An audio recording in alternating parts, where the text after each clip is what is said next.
Go on. Big up to all my Spurs Kings and Queens out there. Big up to everyone in the chat. I see you from early. But yes, we're back. We're back. And we're here to talk about all things in the Premier League because the fixture list is out. And I've got a few guests on with me just to discuss some of those things. Also, Spurs have a new manager and he's landed. But to come on, I've got Toon Tactics TV. What are you telling me, my boy? Big up, Ash. Always a blessing and a privilege to be on here with you guys and with the chat. So looking forward to talking some football with you guys. Big up, man. Hey, listen. Also in the building, got man like Fade, you know. Big up, lads, man. Pleasure to be here with you esteemed people and the chat as well. Big up Spurs Die Hard, man. In there early, man. Big up. Trust me. Oh, I hope you missed us. Pause if I have to.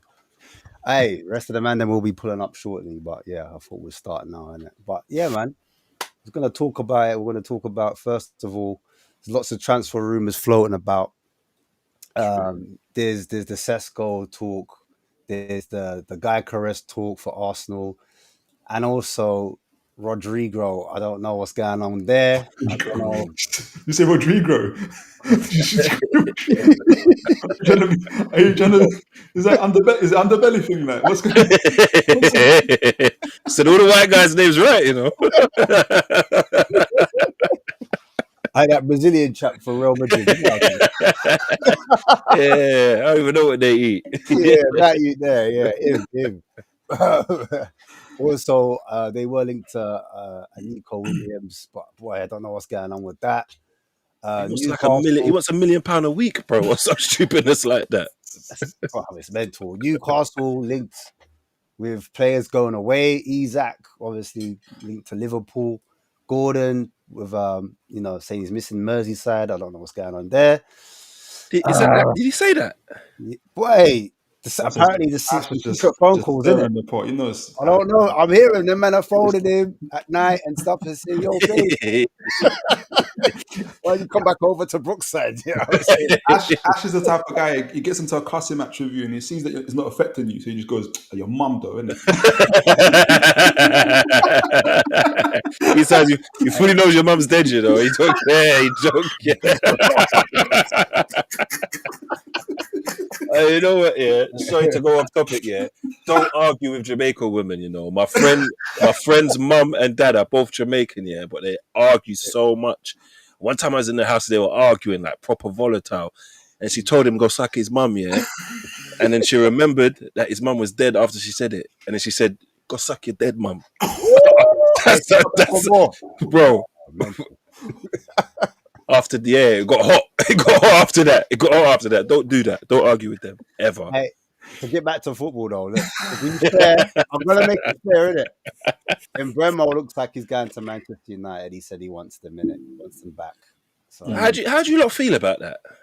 the money. Some people say it's a money thing. I say Yeah, 1,000%. no, but I say right. He's a fan. Come like he's a fan. He was a fan of them before, and maybe that's his dream, bro. I don't begrudge a man that for they supported him as a youth and they want to go play for that team. Do you I hear you. You know what I'm saying? What can I do? Like we tried. We said, look, you know, we're gonna go in for it.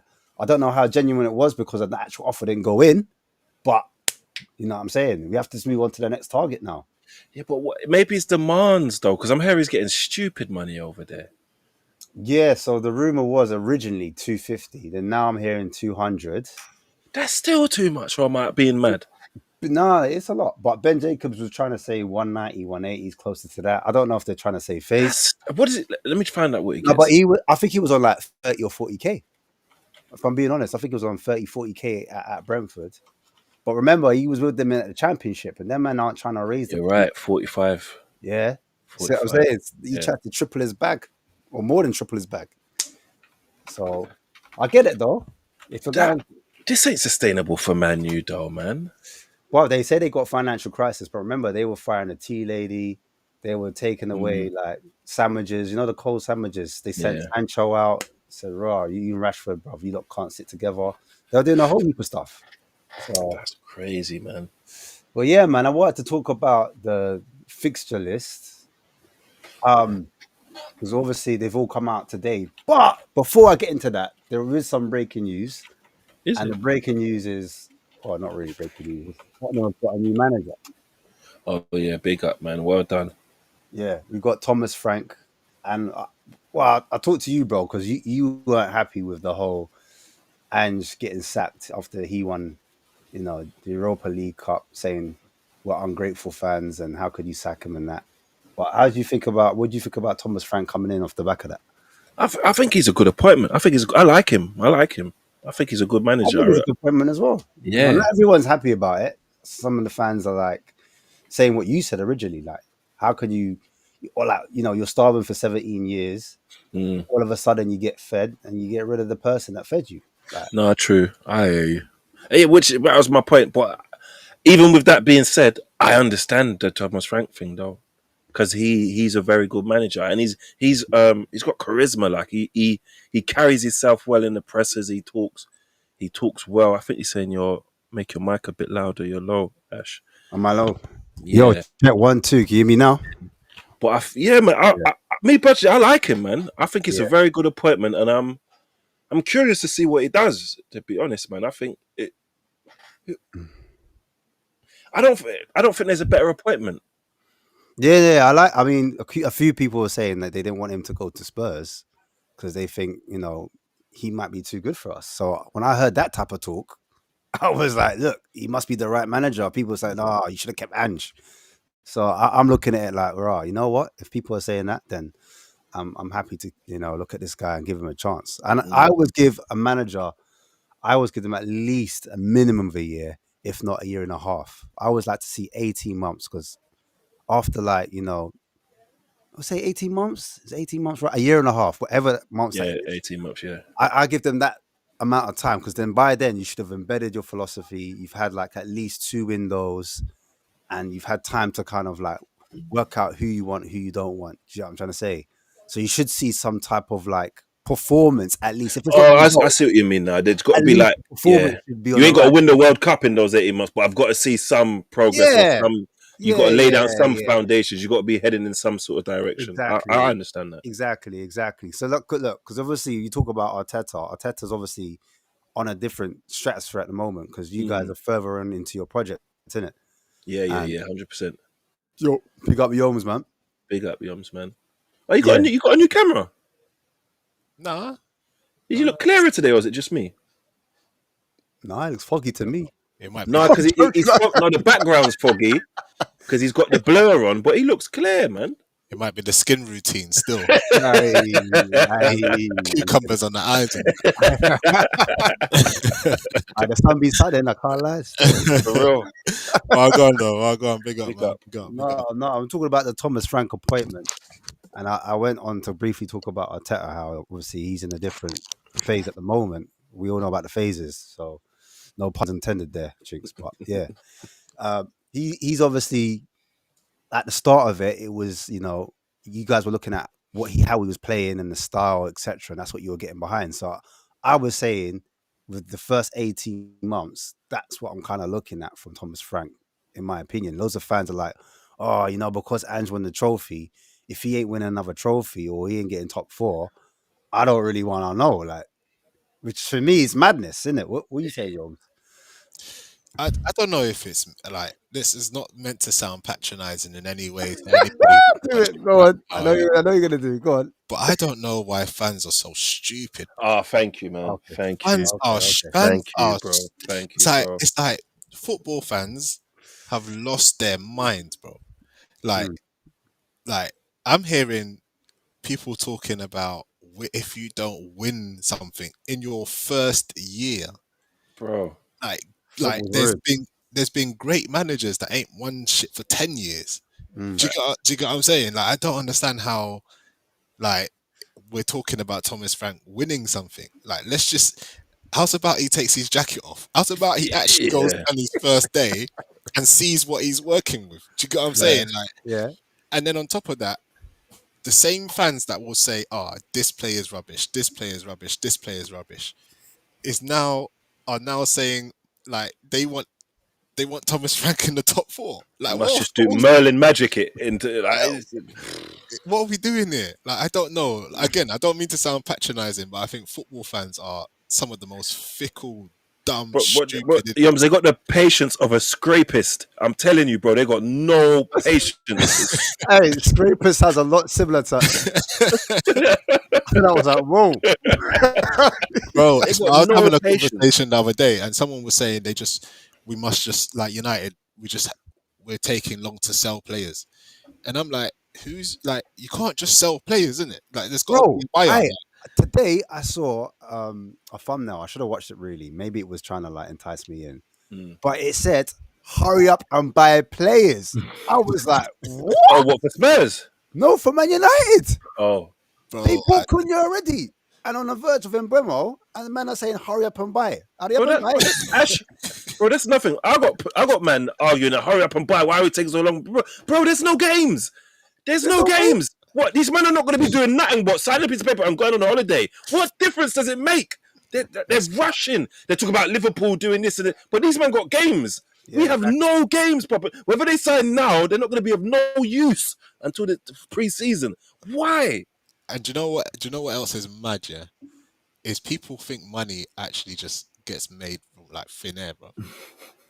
Like the same guys that wouldn't buy a drink in a nightclub are telling man to go buy that water. Are telling man to go and buy Ekatike for 100 million. Do you get what I'm saying? Like, where's this 100 million coming from, bro? Like it's mad. It's just mad. It's mad. Hey, big up too, man. What you say, man? Because I just got caught the back of what Yoms was saying. And big up Yoms, good to see you, sir. Because were you guys talking about Spurs' like expectations? What did you guys talk about? Yeah, I briefly said about, Frank basically coming in and people are comparing it to what Ange has done in terms of winning trophies. And he said, raw, technically, Ange came in, got fifth, second Yes. season, won a trophy. So Thomas Frank, if he's going to be replacing him, I want to see equivalent. You know what I'm saying? I want to see Frank getting that top 5, top 4, or win a trophy in his first season. What would be your expectation? Because obviously we had the My show. expectations 7th, bro. I'll be honest with you. And people are looking at me sideways. I'm saying, look, no, I'm saying 7th because I think generally that top 6 is so competitive at the moment. I'll be real. I look at my squad and I look at their squad, and we've got a new manager coming in. And I'm not saying my squad's average. Do you know what I mean? But So I still think they need work. I still think it needs some work. But just to quantify that though, last year Nottingham Forest were 7th on 65 points. Above them was Villa with 66 and ourselves with 66 points. You guys obviously got 38 points. So even that, and this is actually back in what you're saying, Ash. Mm. You would need what's 22 plus 27 points swing Yeah. in going into this season. So It's the not argument unrealistic. is So you Nottingham think that's Forest. unrealistic too? No, I'm saying what Ash is saying is not unrealistic. Oh Like, yeah. yeah. I'm with you. So what people are saying is like, look what Nottingham Forest did. Look what Nuno did. Nuno was obviously bottom, more or less. He's similar position that where you went this season. He was in that position last season, and he swung it around to what? What did they finish? 6th, 7th? 7th. They finished 7th. So I'm not comparing my expectation on that, but I'm just saying like, that's where fans' heads are at. Well, if he can do it, we can. It's not as simple as that. Do you know what I'm No. saying? Not as People simple are as so it's like linear. saying, "Raw, you picked 6 numbers to win the lottery last week." Facts. So, Tune, if your 6 numbers don't win the lottery, then nah, I ain't trying to hear it. Like, it's just Basically, that's what madness. men are saying. I was like, what? Is this what man's doing? Like, It's I madness. don't understand it, bro. Do you know what I mean? But yeah, that's the state of football at the moment. And you got to have logic. You got to have conversations with these people on stuff like this, and speak with people like with this absurd, stupid. And what doesn't help, it helps it. It's funny because Champions League is always a good thing. Mm, But I don't think we'll know how good Tottenham are until the season after next because exactly. of Champions League. Because I think there will be improvement in Tottenham, but it won't be so evident Yeah. because of Champions League and everything that you've got to do with that. Because if you're smart, I would say that whatever players you buy now, you buy them to improve yourself in the league rather than to do leagues, and Mm. which I Yeah. don't think you do anyway because you're a bit too smart for that. Yeah. So I don't think we'll see the real Tottenham until 2 years' time, which nobody wants to hear that. Nobody wants to hear that kind of stuff right now. Like 2 years' time, like someone wants to Bro, hear that. I remember 2 years used to be the benchmark. Used to be Yes, the yes, minimum. yes, Like, you get a player and they'll say, "Raw, but it's only his first season. yes, Like, yeah. let's give him another season." Do you Not get what no I'm saying? more. Now it's like, "Raw, 5 games." Well, they're looking at preseason games now. There's someone looking at Brian Cherky. Oh, stinker preseason, like in the LA. I'm like, you guys are taking liberties. And what are you? Yeah. What are you Yeah. not here for? Like, what are you actually here for? Like, do you get what I mean? What are you here for, bro? Like, This is a violation, bro. yeah, like I'm telling you, like, oh, he's washed already. Shit, throw him in the bin, and that's there. That's there. No matter what happens after that, that point Hey, when they made that listen, decision, Chinks, to be fair though, you think the French league is the Uber Eats league. fact, That's where Turkey comes from. Do you facts. understand? But I'm So, being ignorant though. Anything outside of England, I'm just being. I ain't got enough time to keep up with all of that. But I'll give you. I think the rest of the league strap, but PSG are fucking good though.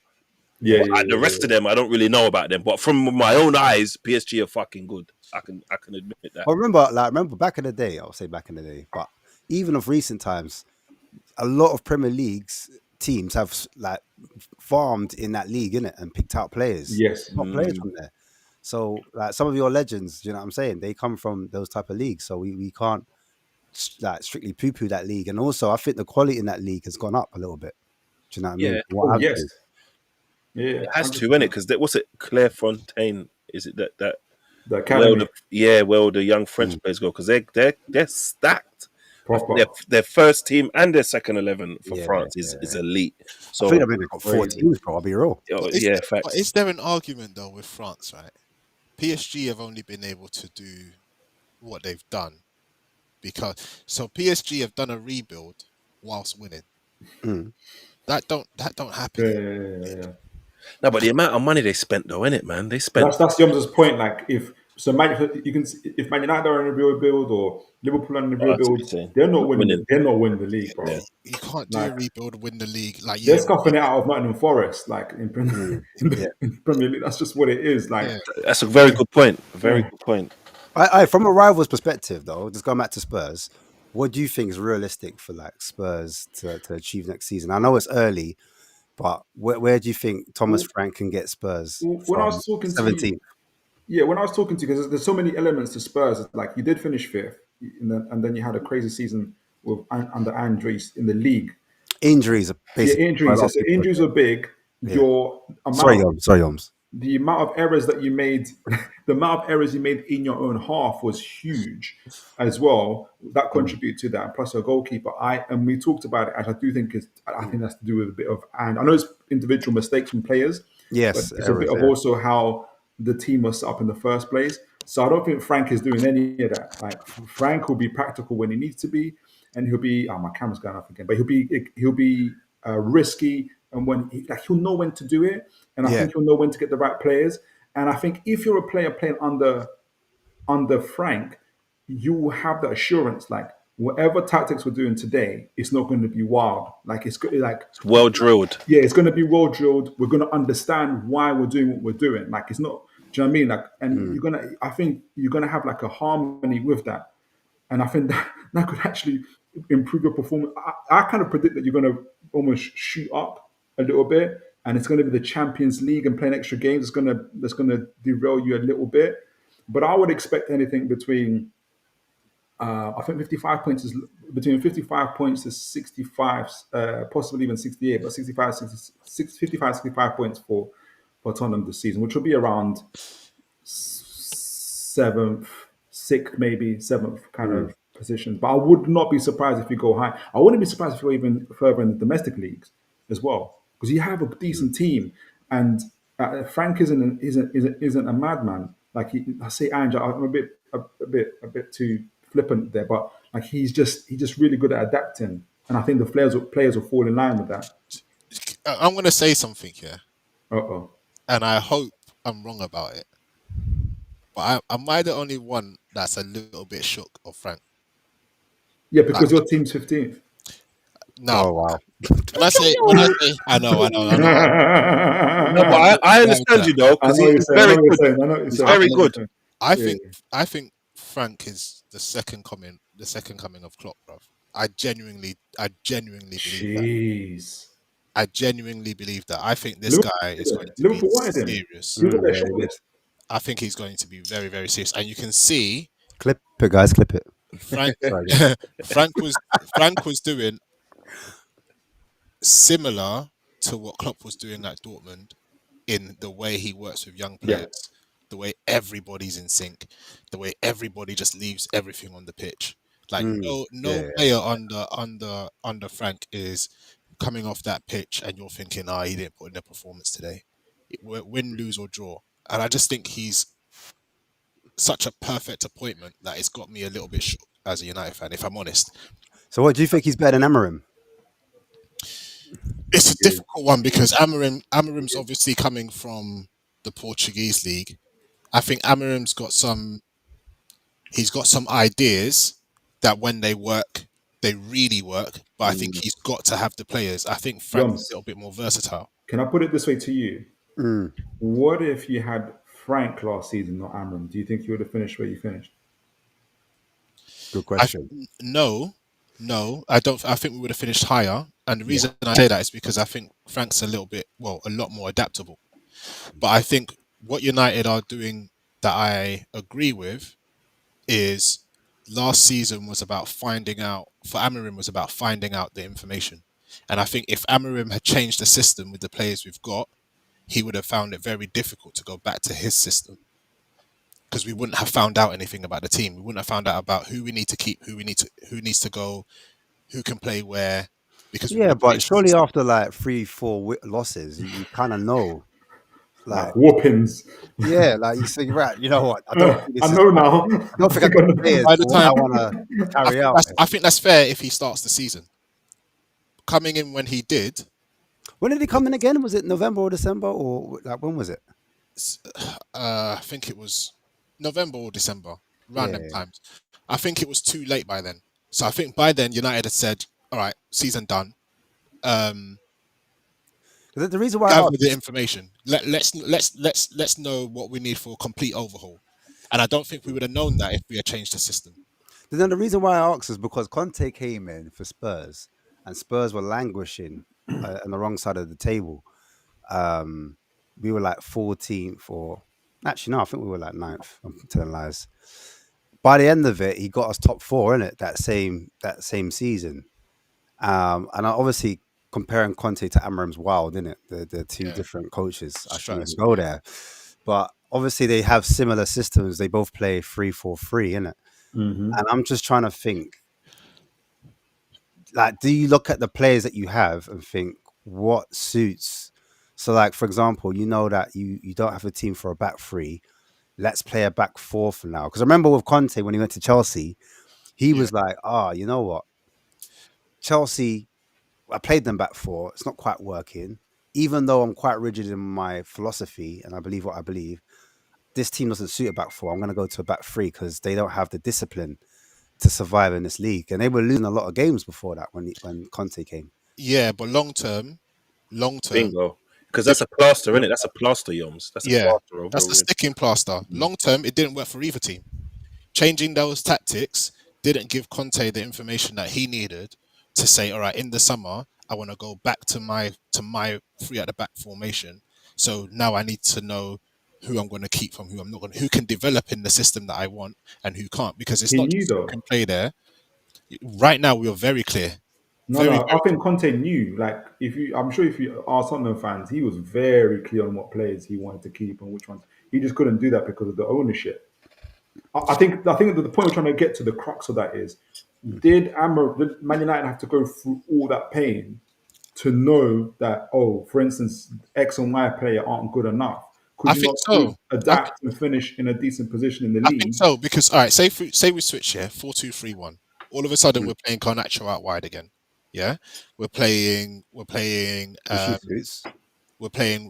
out wide, or whatever it is, right? Mm. We get to the summer now. We finish, I don't know, 10th, right? We get to the summer now. Can Garnacho play in the 10 or not? Can Rashford play in the 10 or not? We don't know. We do know. We finished 10th. But we don't know.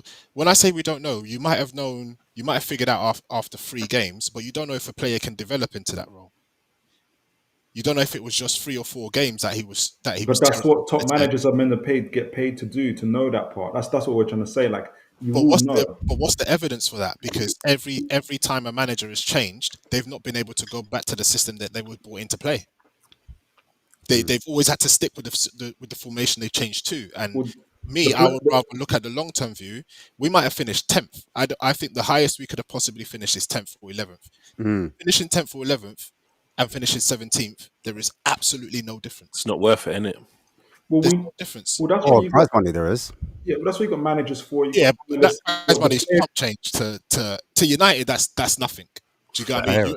You might get another 20 million. Like, yeah, it's nothing. You know why I kind of understand Yums' point? Because I remember Arteta, bad example because he still ain't won nothing. So, but I remember when he kept passing out from the back, and I'm like, brother, just hoof it. What are you doing? Just boot that ball out. Like, we can't do this.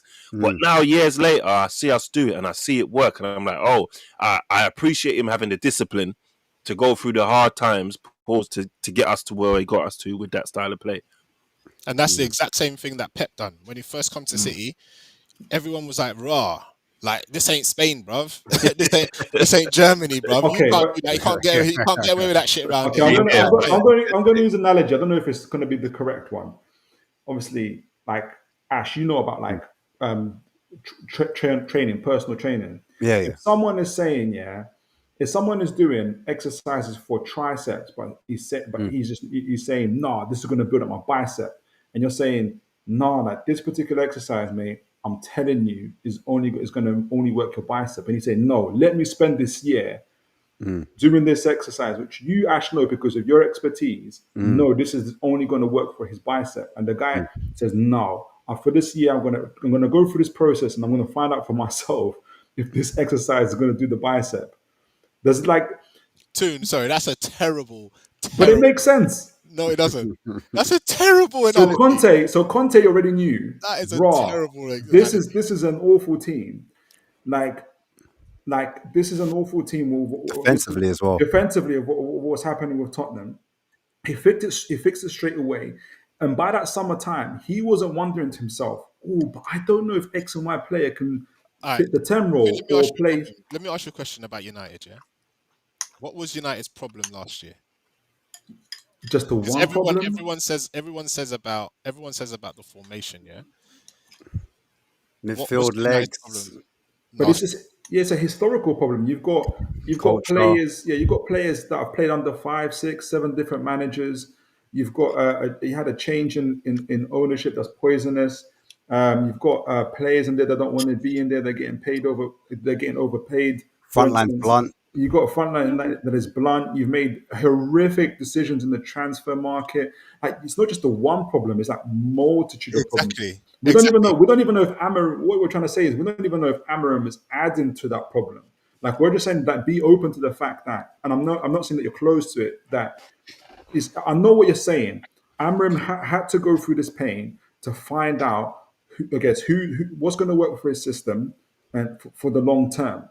And what I'm trying to say is, looking back, going back to Thomas Frank, who's able to adapt. I think Thomas Frank will know whether he took, if he took, say for instance, he took over Man United, yeah, he would know, and you would have finished 10th. He would still know which players would fit into his system by the end of the summer, and you wouldn't have had to go through that pain to know that. You can't know which players are going to fit into your system if you don't play your system. No, And you know, you do. That's what I'm saying. You do. You can do. attitude as well, because Can't. you remember Mourinho and Drogba and them, and say I'd run through a wall for him. He used to say, all I need is 7-8 players who are on what I'm on, and we can do what we got to do. And it's only because I see so much similarities with Arsenal. Ozil and them, man, they're good times players. We're going to do it our way. Fuck the manager, he can go. We saw that issue at Man U. The players have too much power. So this way, Amarim saying, fuck this is what we're doing. And the board is saying, yo, we're with Amarim. Whether or not what he's doing is going to bring it to fruition immediately, get on board or fuck off. And you get to kind of find out who's with you. Do you get what I mean? Instead of having to bend your will to please these guys. When No, these it's guys not are about- part of the problem. Do you get what I mean? Way too You much could be players. right. It could be wrong. It could go wrong. But I understand what they're doing. Yeah, you have to find out the information. The player power is way too much. So now, pre-season is coming up, right? Amarim's already said to the board, I don't want Rashford, I don't want Sancho, I don't want Anthony. But we know that. That's what I'm saying. Right. So, like, But we know that. But in order to get that information for himself, right? He had to give players opportunities. okay. He had to give players opportunities in his system. I don't want a manager to be playing a system that he doesn't believe in. If Amarim doesn't believe in 4-2-3-1, we shouldn't have hired him. Amarim believes in 3-4-2-1. 3-4-2-1. Yeah. I want him to play that system, find out who can play in the system, find out who's adaptable, who can grow into systems. Because let's not forget, when Henry started playing at Arsenal, he came in as a striker, as a winger, right? Yes. Winger. Henry himself didn't believe he could be a striker. Arsene Wenger said, I'm going to continue playing you here, and look, he's the greatest striker the Premier League's ever seen. That didn't take 2 or 3 games. That took seasons. Do you get what I'm saying? So sometimes players can adapt to roles that I hear it still. you and they might not know they can adapt into. Amarim had to figure all of that out, and he just used the rest of the season that he had to figure that out. I want to hear what Ollie's got to say about the matter, man, in terms of, like, did he need to kind of find out all those games to say, look, Garnacho, maybe he doesn't suit that kind of role, what I'm looking for, and needs to be moved on? Or could he have, like, maybe, looked at the team he had and thought, all right, these are my strengths, these are the weaknesses, let me kind of mitigate the weaknesses and hide that and play these players in their best roles? Like, what do you think? Big up everyone, by the way. Big up, Olu. Big up, Olu, man. I would say, first of all, I think United fans make a little bit of an excuse for Amarim. A little bit of an excuse, because ultimately, like, in any other role, if you said someone, I'm bringing you to do something, and 6 months down the line, it goes really badly, you'll be thinking, I need to get rid of this person, right? In any other role. But we know football's different. There's personalities. Obviously, there's long-standing issues with the club, so it's not on him. I always felt like, and maybe it's the Arteta thing, where you have to adapt sometimes to the situation you're in until you can get out of it. And I think, yes, there's one thing being stubborn and figuring out if players can play in the system, but there's times where you just have to go, listen, it's getting so bad right now. I need to fix the problem in front of me, and then I'll worry about figuring out. Because the thing I always said about to like my United friends who have said, oh, he's trying to figure out if this players can play system, is that a lot of United fans have known for a long time who the bad eggs are. Last year, we knew Garnacho wasn't good enough. We knew Rashford needed to go. We knew. Did we? Yes, I don't think we knew. I don't think we knew Garnacho wasn't good enough at all. maybe it's just the ones that I spoke to who thought Garnacho wasn't good enough. Who else was there? Also, Luke Shaw's another one, right? Even do you remember? Listen, do you remember when Maguire was the one everyone was trying to hound out, and then now everyone is saying about how good he's turned the game around. Like, I think United fans sometimes fall back into the same trap where we say even things like, "Oh, it's the same players under X amount of managers." Actually, in reality, most of the team last season, when you go through it, 70-80% of them were new players in the past 2 years. So they're not cursed with the Ole Gunnar Solskjaer sort of like error. This is new players who've come in who are still making the same mistakes. And just the Arteta thing, I remember the first game he played a 4-3-3. And I remember it was so bad, he changed to a 3-5-2. And I remember I hated it because I was like, why is he going defensive? And it's only later on I understood when he bought those players 2 years down the line and he's changed it back to a 4-3-3 was that it was so bad that he just had to figure a way out not to make it get worse. I think Amorim's biggest problem is that he's allowed it to get worse and worse and worse. And then losing the final as well, I just compounded everything on top of that as well. But there's a difference though, Olu, in the reason in this. Arteta comes into Arsenal when? Oh, God. Was it mid-season after Emery got sacked or something? Yeah. After Emery got sacked, right? Yeah. Now, Arsenal, I don't think I think one or two players had the same issues that United are facing with quite a few players.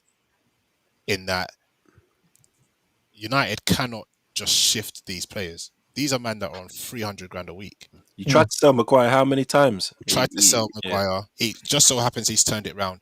Luke Shaw, I think somebody figured out of a 10 years he's been there. If he's been there for 10 years, he's played 2 seasons because of how many injuries he's had. It's absolutely ridiculous. It's 1 game in, 4 games out. Yeah, Guys on crazy wages. Can't shift him. So these players are looking at players. Did you give him a new contract? Did he play well before he got a new contract or something? We fell into the Rashford trap. Remember this season Rashford scored 25 goals and then we gave him a big contract afterwards. Only God knows how Jadon Sancho's on 250 grand a week. You cannot shift these players. Do you get what I'm saying? So I think the reason why fans are so Wait. Before you go on, how much is Mbemba gonna be on? How much is Mbemba gonna? 230, I think I saw. Yeah, but I think what's happening with Mbeumo and a lot of players that are being linked with clubs now is people are looking at their post-bonus wage. Like Mbeumo's not getting 230 grand a week, 250 grand a week as a base. His wage is going to be like 150, and then you look at end of season bonuses and stuff like that. It's from what I've heard. But yeah, so the reason why fans are willing to give Amorim so much space is because, like, how many managers are you going to sack before you actually address the people? That's true. That's true. You know what I'm saying? And on top of that, this guy has had one winter window where we brought in a player that we was looking at a long time before he came. So it's like, unless you're going to give... Yeah. So is it his players then that he's getting in? Now he's getting in his players. You can tell the type of players that he's getting. You can tell Cunha is a player that he wants. You can tell is a player that he wants. The type of players that we're kind of linked to and we're trying to bring in, these are players that are clearly Amorim's style of play. Do you get what I'm saying? Until you get a manager, there's no point in hiring me to paint your house and then telling me here's a chainsaw to paint it with. Like, all right, cool. All right. I'm saying, like, I hear that, but so I just say very quickly though, there were some similarities though with the Arsenal because you can remember like we had Özil who was at a back injury and time he had to go play away from home, a difficult game, right? We had Aubameyang who was doing balloons, right? In fact, the whole team was doing balloons. We had Guendouzi who was he was telling man on the pitch, I get paid more than you. You'll never be nothing. That's what he was. You'll never be a fisherman. Even the likes of like Kolasinac and so on and so forth, like remember, like Socrates, all these players who were like. Now when we look back at it, we could go, what the hell was that team that was given to Emery? I mean, listen, I don't like Emery, but I do give him a little bit of a blight because some of the teams he had to inherit was 4-1 final, Olu. You can't give it a blight, man. But I'll say this, like I said before, I think for me, or if I was a United fan, the thing that would annoy me the most was more the losing of the final. because there's a lot of parallels with Arsenal. I mean, obviously, like, you know, you guys finished 15th, we finished 8th, but like it was going worse. And we got a new manager. It was like it should be getting better, and it's even getting more worse. But that FA Cup final sort of changed things, our perception of him. That's I the think only thing you can crucify him for, isn't it? exactly. The only thing I can like, listen, I do agree with you. He needs his time. He needs the players to come in, right? He needs to be given the opportunity, but at the same time, part of his role is to adapt. And if you didn't feel like you adapt during the season, you should never have taken our job. Do you know what? I agree with you in terms of the final. Yeah, the final was mad. When I looked at the starting lineup, it was mad. And then when I looked at Well, the Man United versus Tottenham. the You know he said that. What other final were they playing? You just wait. No, wait. Let me double check. You just want to see him. You want to see him. the one that we won. Oh, that one. I have to double check hers. The- Carry on, bro. Carry on. the team lineup was the lineup was mad. And then when you look at reports afterwards and you look at what's been talked about around the United dressing room and how Garnacho was ready to bounce from weeks prior, and you think, yeah, all right, cool. I can see why he didn't start Garnacho. Yeah. Because I'm saying I can see why. Because if you know a player's gone, you don't give him the player power to now come in. If imagine we win that final, Garnacho scores, and then like we're selling Garnacho. Facts. That's Like It makes Amarin look mad. makes him look mad, bro. So I'm all for a manager that says, look, if you ain't on board with me, I don't care what game it is. Right now, the club is with the manager. I don't care what game it is. You are not playing, and I'll adapt my team however I've got to adapt my team. But you're not playing. If we lose, we lose. And you lot need that because you've had player power for so long. Way too long. So long. We watched clips of Pogba telling Mourinho, I'm not doing that. Yeah. Bro, come on. We can't have that now. No way. Yeah, no, it's crazy. But at the same time, I won't get into it, but the fixtures did come out. And like, I don't know, what do you lot think? Do you lot think that this is done randomly by computer? Hell Or no. you like me, like a bit of a conspiracy theorist, where I'm looking at some of the fixtures and I'm thinking, raw, that is very favorable for like the TV rights, if that makes sense. So Sky Sports, if you look at the schedule, they know what like games they're gonna pick, and it comes across. I don't know if it was random. I don't know. What do you lot think? Do you lot think it's random or It is random, but it's not, man. Because I can't remember what pod I was watching, but they were talking about the TV numbers after a certain point dropped so low because everything was wrapped up. The bottom three were gone, and the league was won. So I haven't checked it out. But you saying that they seem a bit TV favorable, I see the reasoning. do you know what I mean? But Go I on. thought I didn't think it was. Is it actually supposed to be random? Like, is To that make what the it Premier fair. League are coming with? Yeah, They're to actually make telling it us it's fair. random. I thought it wasn't random because United never play on a Saturday at 3:00. So You So got how about can one it's game a week. always Sunday? It's always Sunday. yeah, no. So what they do is it's random, as in it picks the fixtures itself, right? Or random.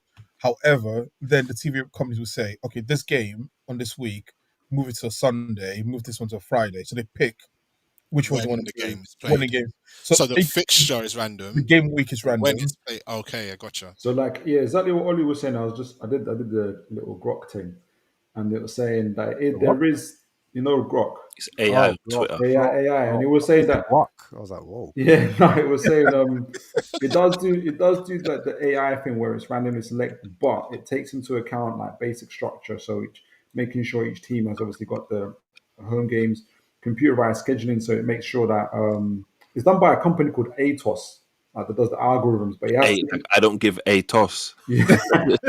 He has to do he has to make sure that there's no clashes for shared grounds, like and stuff like that. So Yeah. Tottenham and West Ham, local derbies and rivalries, for instance, are in proximity. It takes all that into consideration, travel consideration, broadcast requirements, international and European scheduling, bank holidays, stadium availability, randomization with balance. So making sure that teams are try to spread the difficulty of games for different teams, for all teams, flexibility, fairness over time, all that kind of stuff. So By the time you consider all of that, bro, man's It's just mad. sat there. Man's just sat there picking the fixtures, bro. Fact. yeah. You know what I'm saying? Like, And after that, Yomzi goes, "Oh, this is a bit bait. Let me shuffle that." And Yeah.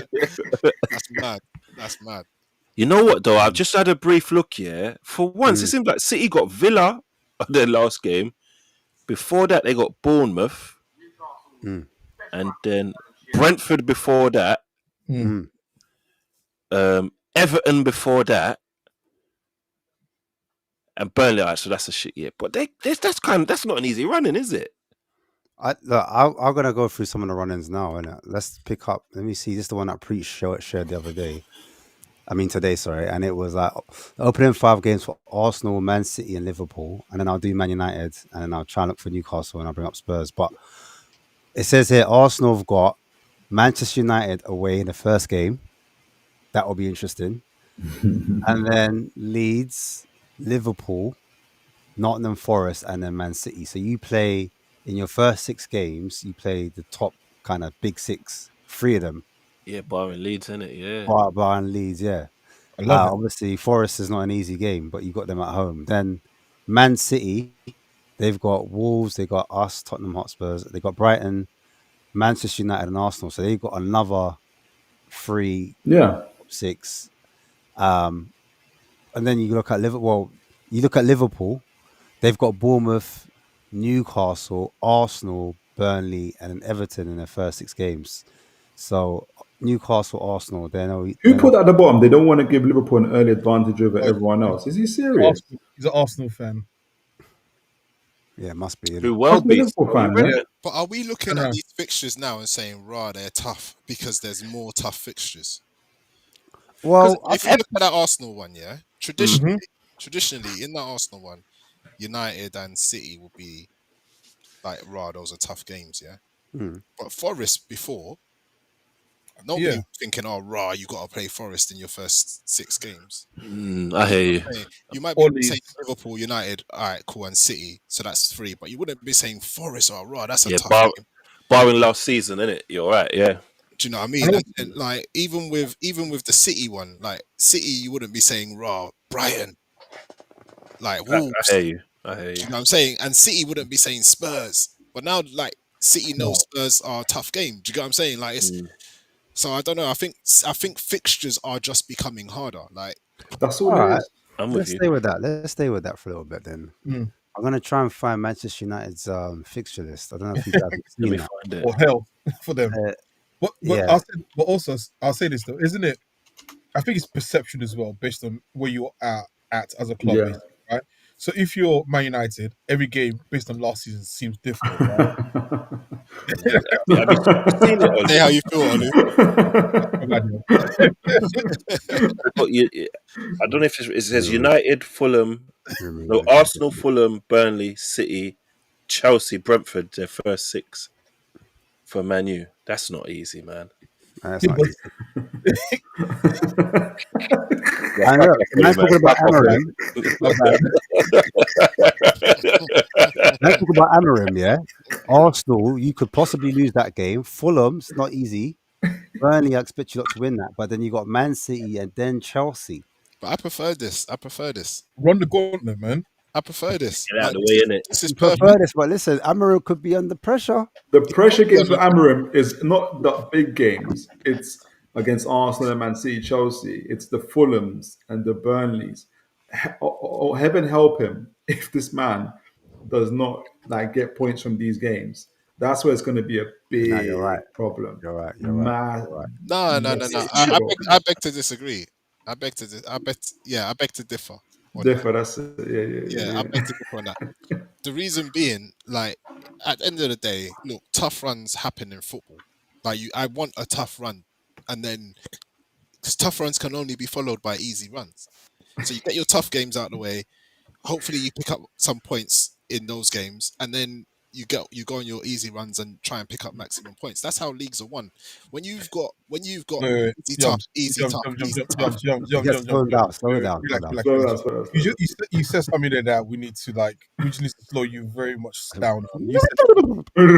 That's how leagues are won. Now you should be talking about. I thought the runs. I went slowing down the runs part. Like, did you win any games last season? That's how leagues are won. Sorry.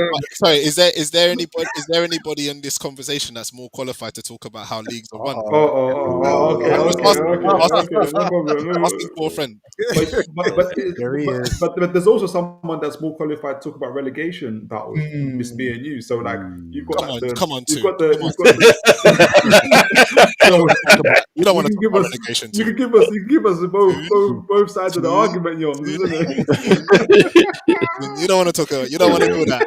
He pulled a joker out of his back Yo, pocket with that You don't one. want to. You don't want to do that too. You don't want to do that too. listen, I've said this. The challenge for United this season, before we talk about leagues, is let's just start with positive goal difference. Okay, let's take baby steps. This is 2 seasons in a row you've had a negative goal difference, and this last year was worse. So let's that little sentence you made. Let's rewind it. As replace league how leagues are won with how positive goal differences are gotten over a season, and then you can continue. All right, so I'm gonna counter you on something there. You said the biggest problem for United. The biggest problem for United is just the banter factor, right? We know there's nothing worse than knowing. I was gonna say a word there that I vowed never to use again. I'm gonna say the word ninjas instead, right? There's nothing worse than knowing ninjas love to hate you. You get it? Like I get it. You guys want us to stay where we are. I get it. But with all due respect, I'm not even just talking about United. I'm talking in general. Okay. Difficult fixture runs are not a bad thing. In like playing easy teams, then harder teams, then easy teams, then harder teams is more. I think it's a lot more difficult to find consistency. I see what you're saying. Do you get what I'm saying? Like if you start the league, everyone's fit, everyone's up for it, new season, all of that. Get those tough games out of the way. By the time teams start to pick up injuries, or you might get a few players going up and down, you've got that consistency, and you're going into your easier run. Like that's just the way I see it. Or if you start off with an easy run, you're getting consistency, you're getting used to winning, and then you can take that into your difficult run. To be fair, you've got 1 game a week. And that's also going to help. That's also going to help. Yeah, it depends on what type of window you guys have. Because I still think the biggest problems in the central area for me, like Man United lack a lot of legs, and if you haven't got players that can cover those central zones, that 3-4-3 that you want to play with 2 in the middle, I don't know, man. You know, our problem wasn't conceding goals last year. Yeah, no, I'm saying like that's where I see games are won in central areas, and I feel like there was a disconnect between you getting the ball to, well, you can get the ball to attack, and the attack was the major problem, but I just felt like centrally as well that needed to be addressed, in my opinion. Ash, let's have it proper. Let's have it proper. Let's leave the cards on the table, right? Our problem was Rasmus couldn't hit the barn door, bro. You can put chances on a plate. This guy don't like plates. Like our forwards don't track down. You play the ball to your centre forward. He can't hold the ball up, let alone find a pass to bring others in play. This is why our front three is the priority that's being addressed. You need players that can hold up the ball, keep the ball, drag the play up the pitch, and 2, you need players that can actually put the ball in the back of the net. I don't think we had a striker in double figures last year. That is shocking. Yeah, that's mad still. So you address that problem first, and then we can talk about closing down and how the manager actually wants to play. Do you not think? You said obviously that it's better to play the harder teams now, but do you think you could get one over Arsenal in your first game? You guys are at home as well, aren't you? You're at home at Old Trafford. At Old Trafford, you never know. You never know. Look, I do know the players are going to be up for it. I do know new players are going to want to prove themselves, and I know the fans are going to be up for it. So you never know. I'm hopeful. Yeah, we can get a good result. Why not? Yeah. So what do you lot? Right, so what do you think about that? What do you think, Ollie? I'm looking at Ollie like.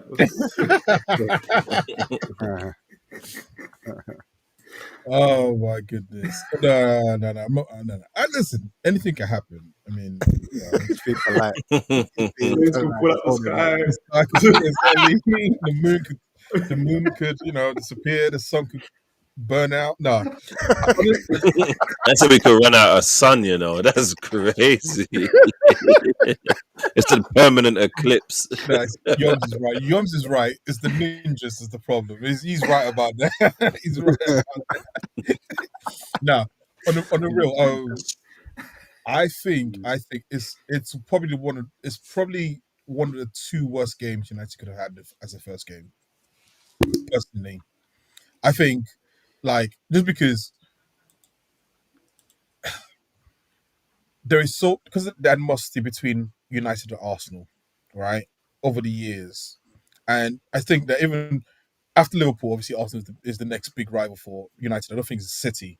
I think going into that game with so much confidence and then realizing that you're playing a team which is 5 years down the line in terms of being built. And if, for example, Arsenal were to beat them 2-0, 3-0, I think that just saps so much out of the club and out of the fans if that was to happen. Like if I was a United fan, I'd have wanted not a team like that. I'd have wanted like a nice mid-table team to start with, where you can start building confidence. Like I do agree. Yeah, you want to run the gauntlet at some point, right? You should be scared of any fixtures, but I just think like a team like Arsenal, who are defensively sound, isn't the right team for United. You almost want to get a team that will open up against United in the first game to build a confidence and then start building towards that. Unless you buy a whole bunch of players who can settle in very quickly. If you're risk averse, yeah. I hear that. If you're willing to take the risk, high risk, high reward. Because the funny thing is, I think a lot of football fans look at things negatively in that, oh, if we lose this, it's gonna do this. Equally, on the other side of the justice scale, if you go in and you win that game, bloody hell, like the belief that gives you, the validation that gives the new signings to go into the next game is also huge, right? So I mean, high reward, why not? he's got a point. Like, if Man United beat Arsenal, how would the Arsenal fans react? Like, let's talk about that. Pandemonium. Nah, Arsenal fans won't read too much into that, bro. Hey, Jinx, what do you reckon? If Arsenal lose against Man United first game and you lot buy, I don't know, your striker, because remember that was the biggest issue. Centre forward, you fix it, you get you get a left winger. All the front lines finish now, and then Man United come and thump you up. Oh, easy. There's a difference in losing against Wrong language. Yeah, we don't really get that'll be the amount. We ain't lost a game by more than one since I think 2023. So This is what I'm saying. More than two. By more than two, yeah. You We never beat. correct more than two. It's What by do you more mean? than two. More than Did I one. say wrong? It was more than one, and then only Yeah, we had to haven't lost correct by it more because than one goal, like was one goal minority. above us. We've lost 1-0, Nah. 2-1. No one ain't beat us like by 2-goal difference in a very long time. What do you mean? Newcastle What? did. Home and away. What do you mean? That's a no. Remind me. In the Carling Cup. In the Carling Cup. The Bills 4-0 on aggregate. He's talking about the league, though, isn't it? Look, What? I can't remember. he's about to check it now. It's a chicken. You forgot. Man knows what grok is now, man. You erased it from his mind. It's like it never happened. It never happened. No, but what? Didn't we win that 2 games? No, it was 4-0 over 2 legs. One of them 2-1. No, we didn't score. I can't remember anyway. To be honest, I didn't. That was a stat that was valid for a very long time. But yeah, we ain't. Never happened. So yeah, we lost to Man U and when they had 10 men in the cup, bro. I'm not insane. I don't think we're gonna win. Ollie forgot about that, innit? Look, I don't think we're gonna win. I don't think we're gonna win every single game we play. I don't go into games like that. So I've done that for too many years. I got my feelings hurt. So we could lose any game, bro. Any game. Any game can be lost at any given moment, bro. That's how I operate. So yeah, I think it matters what Arsenal fan you ask me. You're asking the wrong, because obviously Olu and FaZe are both seasoned fans. They know how the game goes, but social media has got 15-year-olds, 16-year-olds, or young adults who don't get that concept of what FaZe just said. That exactly in terms of like being, so it depends who you ask, and sometimes don't blame the kids too. No, he's got a well, not all the kids though, Yoms. We've But had even this if problem with Arsenal fans for decades, bruv. Chinks and Olu just so happened to be the needle in the haystack, bruv. no, but where I will put such back up his point, pause if I have to. Even if they're not 15, there's man my age, 37, with 15-year-old mentalities. Like mentally, you've got to be 15 to be going around thinking that you're just due to win every game. Even the Invincibles drew 12. Like, you know what I mean? Yeah, fair. Like, Facts. Big facts. I got to hop off, gentlemen, but it's been a blessing. Big And up. big up Yeah, to you, yeah, man. big up. take care, guys, and a big up to the chat as well. Big up. Big up. Take care, folks. Hey, Toon. Oh man, I was going to ask him what he expects from Newcastle next year. Yeah, he's lucky, you know. If I know that, Away with that one. yeah, he got away with that still. Yeah, mad thing. Yeah, man. But obviously, let's look at Spurs though, because there's the reason why I brought up about the whole conspiracy thing. So I'm gonna look at Spurs' our opening fixtures, and our opening fixtures look like this. If I can get it up, pause. Hey, I'm like an old man. There you go.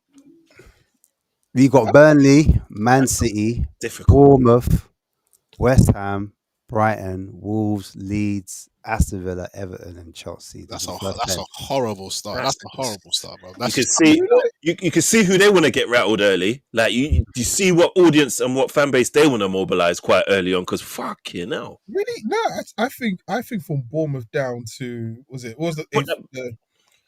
think from Bournemouth West down Ham, to Brighton, Leeds. Wolves, Leeds, I Aston think from Villa, even Villa as Everton. well.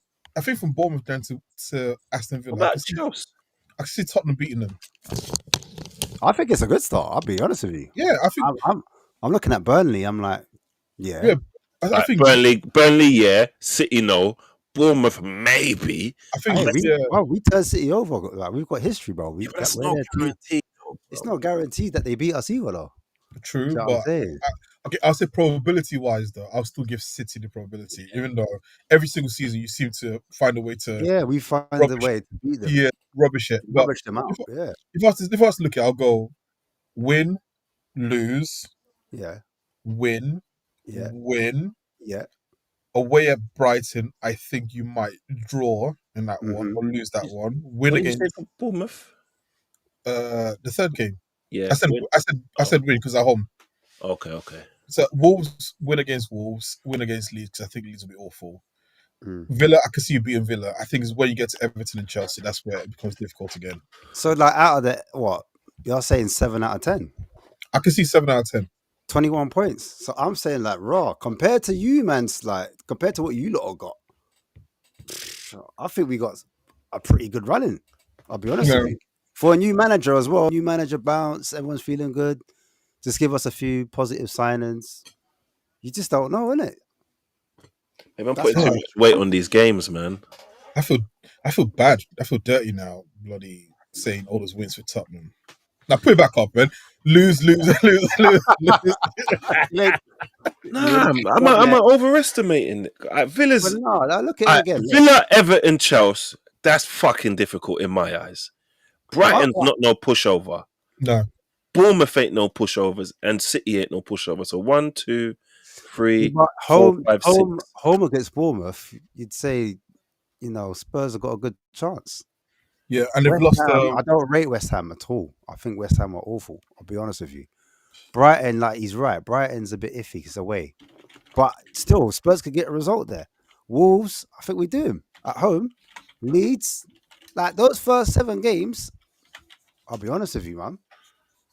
I'm confident. Yeah, Bournemouth as well. I think their players are going to get picked apart during the summer, just because of how well the season they had. I mean, it tailed off towards the end of the season, but I can see them being picked apart. They've really lost what's the defender?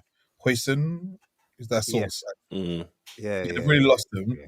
So I can see like more players leaving from there. So I think actually it's favourable for Tottenham. I think obviously there's gonna be a point where it gets difficult. I think it's November where it might get a little bit more difficult for you guys. Yeah, no, it's true, bro. Well, that's what I think, innit? I don't know.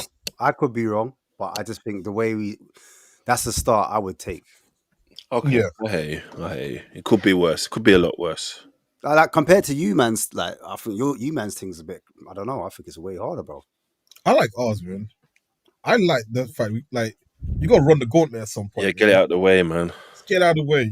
I And also, if you're gonna win, like put the hard games in front of us and see how the team react to it.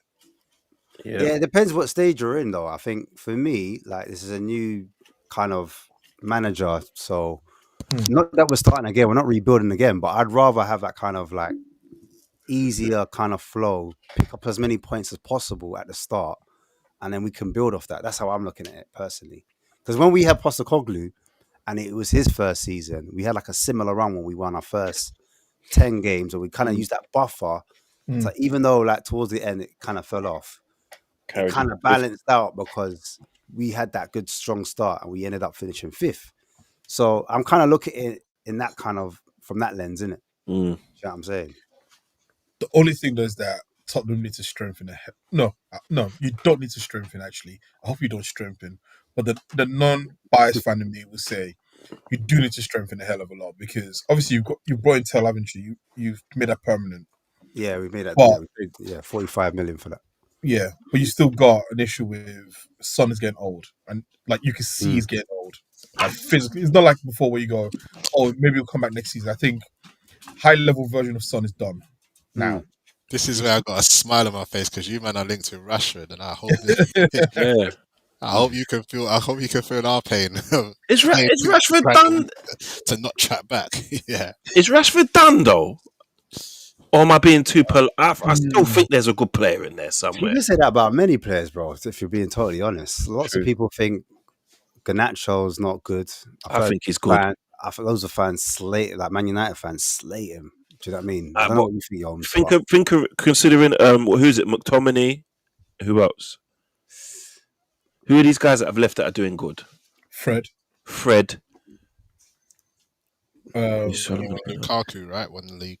Lukaku won the league. Do you know what I mean? So, but these man, the reason I ain't buying it, these men are going to Italy and winning the league. Bingo. Facts. I hear you. Facts. There's a lot. There's a lot. You can be McTominay in Italy, bro. Like that's fine. Like, and you know what it is, Joms? He's not just doing well. He's like the star guy over there. Like he's carrying Italian Serie A on his back. He's gonna be on like shampoo adverts and all of that soon. But you know what it is? It's the culture, though. This is what I'm saying. Even a Versace ad is crazy. It's the culture of Manchester United, man. Beckham. The culture of Manchester United is just it's the one where you either swim or you sink. Or you sink or you swim, sorry. So I think him coming out of Manchester, him coming out of the UK, him going to a new environment and having a manager like Conte who likes his box-to-box players, I think he was destined to thrive there, isn't it? Do you know what I mean? And he doesn't come back, and because for Scotland, he used to play as a striker. Yeah. So he's got that. And remember, he used to bail you man out a lot of times as well, bro. Everyone's talking. Everyone's talking disagrees about these United players, but not one of you will take any one of them at your club. If you was being linked with McTominay tomorrow, you'd be like, nah, I don't want that. If you was being linked with Anthony, I think Anthony has scored mad goals at Betis. If you was being linked with Anthony tomorrow, you'll be saying nah. So that's how I know it's just grease to shoot another arrow at the United body. We're already dead. We don't need. He's already dead. Listen, it's not our fault that you guys keep buying players and they keep turning into statues when they reach United, man. Yeah, but that's why I like the approach that we're taking now. I like this Premier League proven approach. I like this. Do you get what I'm saying? Like buying players that are less risky now and not paying that stupid United tax. I don't know. Would you say Cunha is less risky? He's a maverick player, man. Yeah, Cunha's a good player. Like, But he's a maverick, isn't he? Like he is a maverick.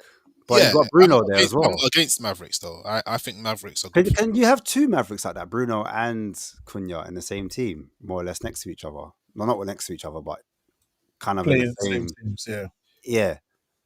Well, yeah. Because it reminds me of. I think you can. Because don't you need structure? Don't you need like to play that 3-4-3? Don't you need like a certain like positional play? So you've got.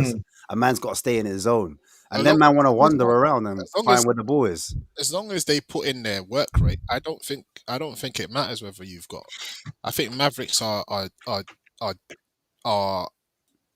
dying out, and they're players that win matches. Yeah, no, I hear that, but I'm saying like because you've got all right. So Bruno no longer will be in the 10. So the 10, I don't mind you having a Maverick there because you want him to kind of be free and just roam and pick up the ball wherever he wants. But when you've got a midfield 2 behind that, and you've got Bruno, he's roaming, and who's he next to? What, Casemiro? Or have I got that wrong?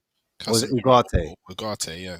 Yeah, so then you've only got one, and even Ugarte, he likes to look for danger. He's not gonna be sitting like that. So I'm like, discipline wise, you don't to play that positional, play that 3-4-3. One needs to sit and one needs to go. And I don't know if Bruno can sit and Ugarte is allowed to go, and if Ugarte could sit and Bruno's allowed to go, like, and then have Cunha free roaming as well. Like, I don't know, am I talking sense? Or I hear what you're saying. But I'm not. Look, in the grand scheme of things, that's the least of our. That's the least of our problems, bro. We've got a I goal hear it, I that hear it, I hear conceded. it. Was it 2 goals from a corner in one match? Like that's the Yeah, least. yeah. Like whether or not Cunha is gonna be able It's to. for one of them as well. You know what I'm saying? Like that's the least of our. Let's cross that bridge. I'm sorry, Yoms. Listen, African brother. I said something 2 years ago, and I was crucified for saying it. I said, "Don't buy these AFCON goalkeepers." But, I've watched too many AFCON in my life to know. Don't get twanged and buy some of these AFCON goalkeepers. Bro, I'm totally with you. I've never trusted the black keeper in my life. me too. I've been waiting for it. I can't say it because I'm like one of you did. Waiting for my chance now. Never trusted. Every black keeper I've ever seen has been garbage.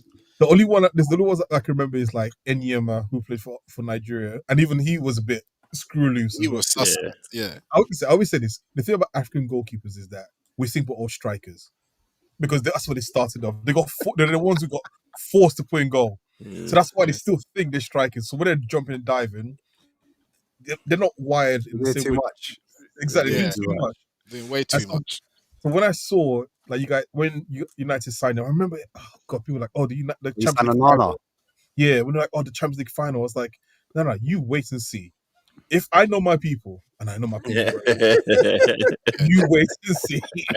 Yeah, no, it was never gonna work. It was never gonna work. To be fair, I get that De Gea wasn't great with his feet and stuff, but De Gea was getting us between 9 and 12, 15 points a season on his. You know what's funny, Yoms? You know what's funny? We've got a similar situation at the moment where we've got Vicario, who's a great shot stopper at Spurs at the moment, but he's being linked with a move away from the club because he's not as good with his feet and he's not good as collecting corners. Because I remember De Gea wasn't the best at corners either, was he? Yeah, he wasn't terrible, but he wasn't like he was suspect on corners. He was very sus, yeah.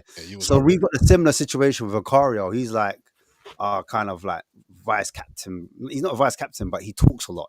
He's like the leader at the back and all of that. Yeah, do you know what I'm saying? But like in terms of playing from out the back, he's not like the level where we want to be playing out, especially with the new manager. He wants to play out from the back. So I don't know. I personally would keep Vicario, me personally, but a lot of people are comparing him to like Anana, not in terms of how bad he is in mistakes, but the level of goalkeeping, like it needs to be a level up. Do you know what I'm saying? Am I the only one who's getting pissed off with this play from the? Why does everybody have to do this? Because before you got to the playing out the back stuff, I was like talking about the corners. And back in the day, you just get a centre back or someone who could manage that. And but remember, your keeper, you got rid of him, and you brought in Raya. Yeah, I hear you. It's nice. It's nice all that, but it works for us. But like, say for example, who's does Nick Pope play out from the back, or whoever it is in Newcastle? Like, do you know what I mean? Like, why do we all have to follow this Pep guy? Like, why do we all have like? There's teams that can do well without playing through the back. I mean, actually, funny enough, look at Real Madrid. I mean, maybe this last season wasn't the best example. I hear you. Courtois was terrible at playing from the back. Like he looks clunky with the ball on his feet. Yeah, but they still won a hell of a lot, right? True. So it's like, I think it just comes down to managers and individual stuff. I think too many managers are trying to get this whole get an extra player in the back who makes it into like a 5-man defensive team, and you can then pass the ball around. But listen, I'm like this. For me, I've got certain criteria for players, right? In goal as a goalie, I need a 6'5", slightly off the rockers, like you know what I mean, like Layman and so them, like a man. layman, like a goalkeeper where you go, you know what, something ain't right in his household, right? Like you could just switch at any time and just like punch someone in the face in the streets. That's what I want. I'm with you, you know. And then, I hear it. you know what I mean? That's what I'm saying. Like you want someone just slightly crazy. You're like, I don't know if it's all there, right? And then in midfield, I just need 6'4" Central African name midfielder. So like Onana, Diaby, just something like that. Basically, one of them. Facts. Those are my two criteria. Either that or Irish. That or Irish. Or Irish. No, but I'm with you, you know, Olu.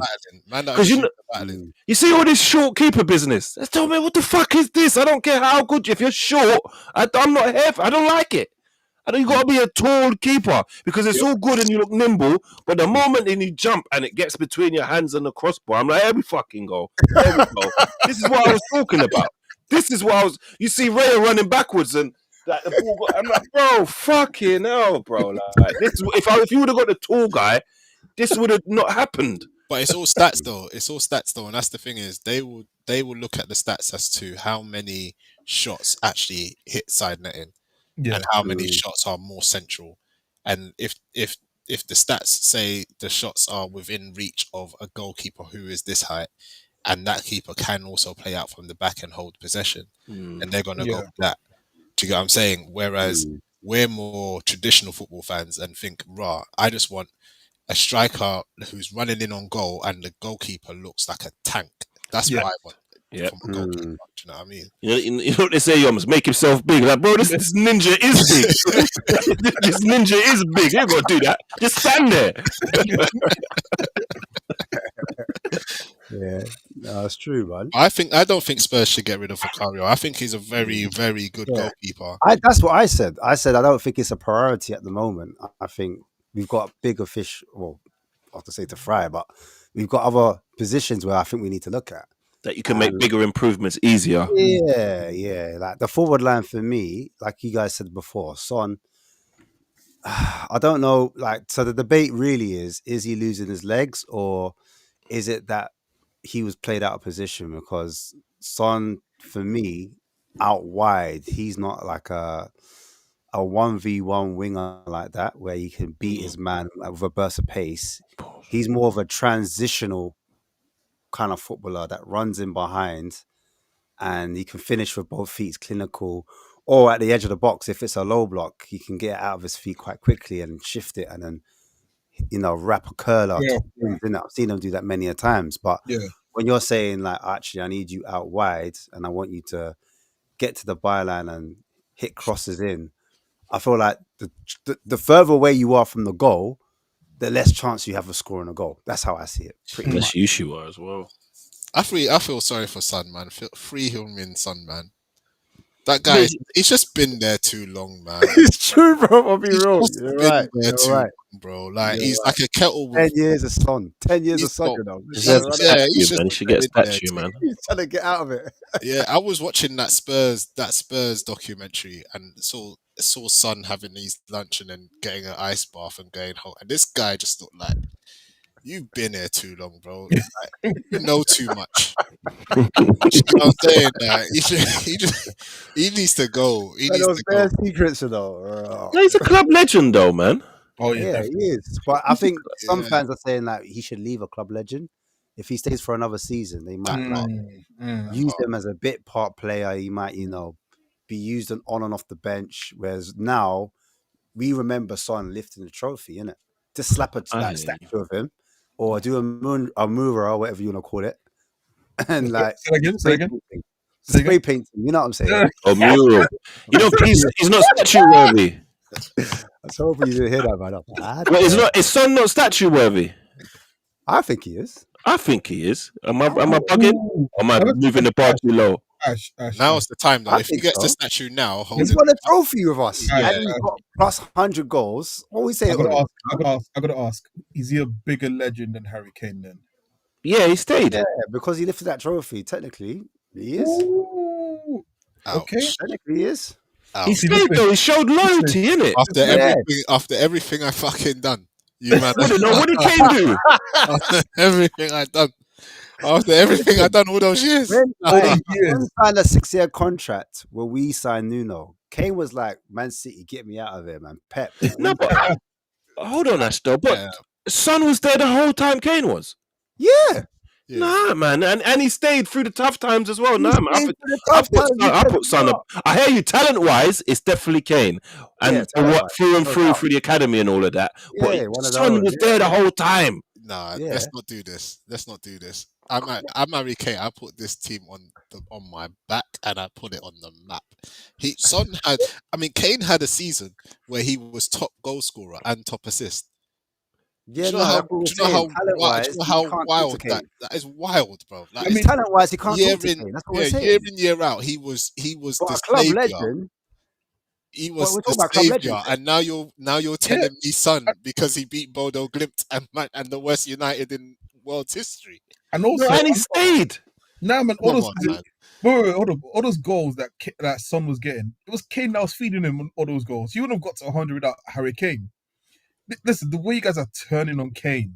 I'm It's not turning mad. on Kane. And do you think Nah, Son it's stays? crazy. Do you think I'm Son not turning stays on him. if Bayern Munich come in and say we're gonna come to Bayern Munich? Do you think Son Hey, says listen, if no, we have to thank cross you? that bridge, we'll have to cross that bridge. But for Yeah. now, Nah, man. I'm saying, look, he lifted Well, the they trophy. both One thing do that Kane can then. do. It's not a spite of the other one, Ash. They can both get one then. Yeah, what Harry Harry Kane Kane, definitely deserves Yeah, I mean- a statue at Spurs. Yeah, For but top goal scorer, it says he broke Jimmy Greaves' record. yeah. Yeah, But he also, did, what he we're did. saying, so we're saying like He did, what? he did. Son will have the trophy left, and what will Kane have? Exactly. There we The go. boot. Yeah, hold on to the boot, innit? Yeah. Nah, just him struggling to say words, basically. That's what. Yeah, he's statue. Hey, listen, we're Wow. not so here to bad be at like, talking. yeah, we're not going to talk about people's grammar, you know. They should let him do the gonna motivational do that. team talk before the fucking game in the documentary. The guy swore about 8. It's fucking do this. Fucking do it. Like, bro, just off the mic, bro. I was surprised myself, I'm not going to lie. Yeah. Like, Yeah, that's not putting no confidence into the team. Let this guy fucking be the mouthpiece. Pause. No way. No way. This guy's spitting on the guys while his arms are around him. You think that's gonna rile me up to go to war? Fuck that, man. I can't believe the disrespect on Kane's Hey, So we listen, no, Uh, listen. I'm saying Kane as a footballer, we can't talk. We can't talk. no. In You can't. terms of like that day, that legendary, like fans coming out, 250k plus. You know what I'm saying? I didn't even go myself. I wasn't even there. So imagine how many other Spurs fans that never went. But we still had those numbers, bro. Because I know a lot of people that never went, you know. But the numbers was crazy. And Son lifted up that trophy. Boom. Those are moments that fans live for. No? That's true. That's true. Hundo, but we cannot say Son is a bigger club legend than Harry. Ah, That was the moment. That's the football moment. Don't do that. Football is not about, all right, so then that means you side with the Arsenal fans and you're Arteta in, really, to be fair, if you're saying that, if we're going that way. Yeah, I think Arteta is doing a good job. Why not? Yeah, no, so that's what I'm saying. That's you have to go with that, because remember, he ain't won nothing. He hasn't really given them the glory. yeah. Yeah, But Remember, you're a Man United fan. You're a Man U fan. You're used to Yeah. winning things. You're the trophy guy. Yeah, So I'm 100. surprised you've come out and said this as well. Do you know what? Trophies Isn't it obviously are the trophy of most everything, no? and the rest of it. But I don't think we can say because you guys won a Europa League and Son was there that he's a bigger club legend than Harry Kane, because that then means that bloody No, but wait, hold on. that means Brennan Johnson. That means Brennan Johnson's a bigger club legend. No, man, it's the sticking it out though, Yoms, man. He scored a winning goal as well. He scored a winning goal as well. No, but the sticking it. Think about it though. Kane was there. He said, "All right, cool. And then there was a point when he said, "You know what? Fuck this. I'm going to be selfish and go do me now." Son didn't. He gave you his. Son will be there till the sun goes down. That is And I respect that. because Harry Kane was so good that City and such teams were coming for him. Nobody was coming for Son like that. No, but Son's not shit though, man. I think Son's the most underrated player that we've had for a long time. He's underrated, but the fact is, he didn't have that decision to make. So it's easier to stick it out when you don't have that decision to make, right? If City ain't coming for you, if Bayern Munich ain't coming for you, then of course you're gonna stay. We don't know though. Yeah, so he got no offers, Ash. There must have been offers. We don't know. I've never switched on to Fabrizio Romano and heard him say, let's jump in this together. Man City are gunning for Min Son. I've never seen it. Star-crossed Liverpool wanted Son. Let me check that out. Yeah, I feel like Liverpool, did want Son. I was going to say that as well. I wasn't sure if it was Barcelona as well. Did they want Son or did they want Son? Like, did they put down? Did they bring their bread to the table, or did they say, Son might be one we'll consider? I don't know. I'll be honest with you. I can't say that there was an offer put down. I think not. I'll be honest with you. I don't think there was a concrete offer. There might have been interest, but an actual concrete offer, I can't say that. I'll be honest with you. This is what I mean. Like, I don't know, man. I don't know. Bigger club legend than Harry Kane. No, that's wild to me. I don't know. It just sounds as a guy who don't have a dog in the race, that just sounds wild to me, bro. All right, this is ChatGPT. It says Turkish and Middle Eastern teams: Fenerbahce, Saudi, Al Ittihad. Right. Then it said European contenders: Bayern Munich, Liverpool, Real Madrid, PSG. PSG was 2022. Barcelona considered a move on a free move when his contract ends, and then Man U in 2024 apparently. Oh, for a free transfer. Though. Yeah, that was one of them ones. We'll swap Rashford for Son. And okay. Do you get what I'm saying? Like United report a 329 on X.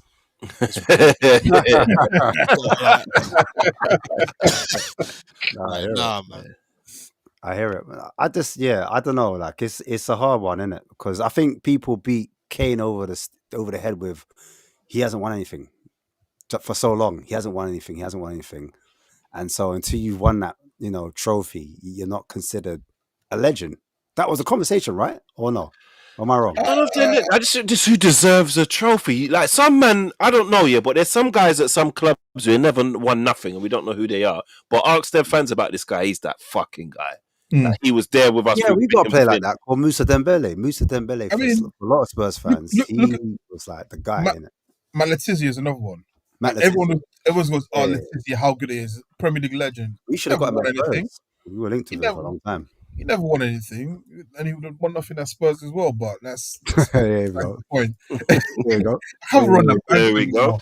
Seriously, like, why would United? I could say before. I think I said it before. I've lost years of material about Spurs because of bloody Man United. Years and years of material that accumulated.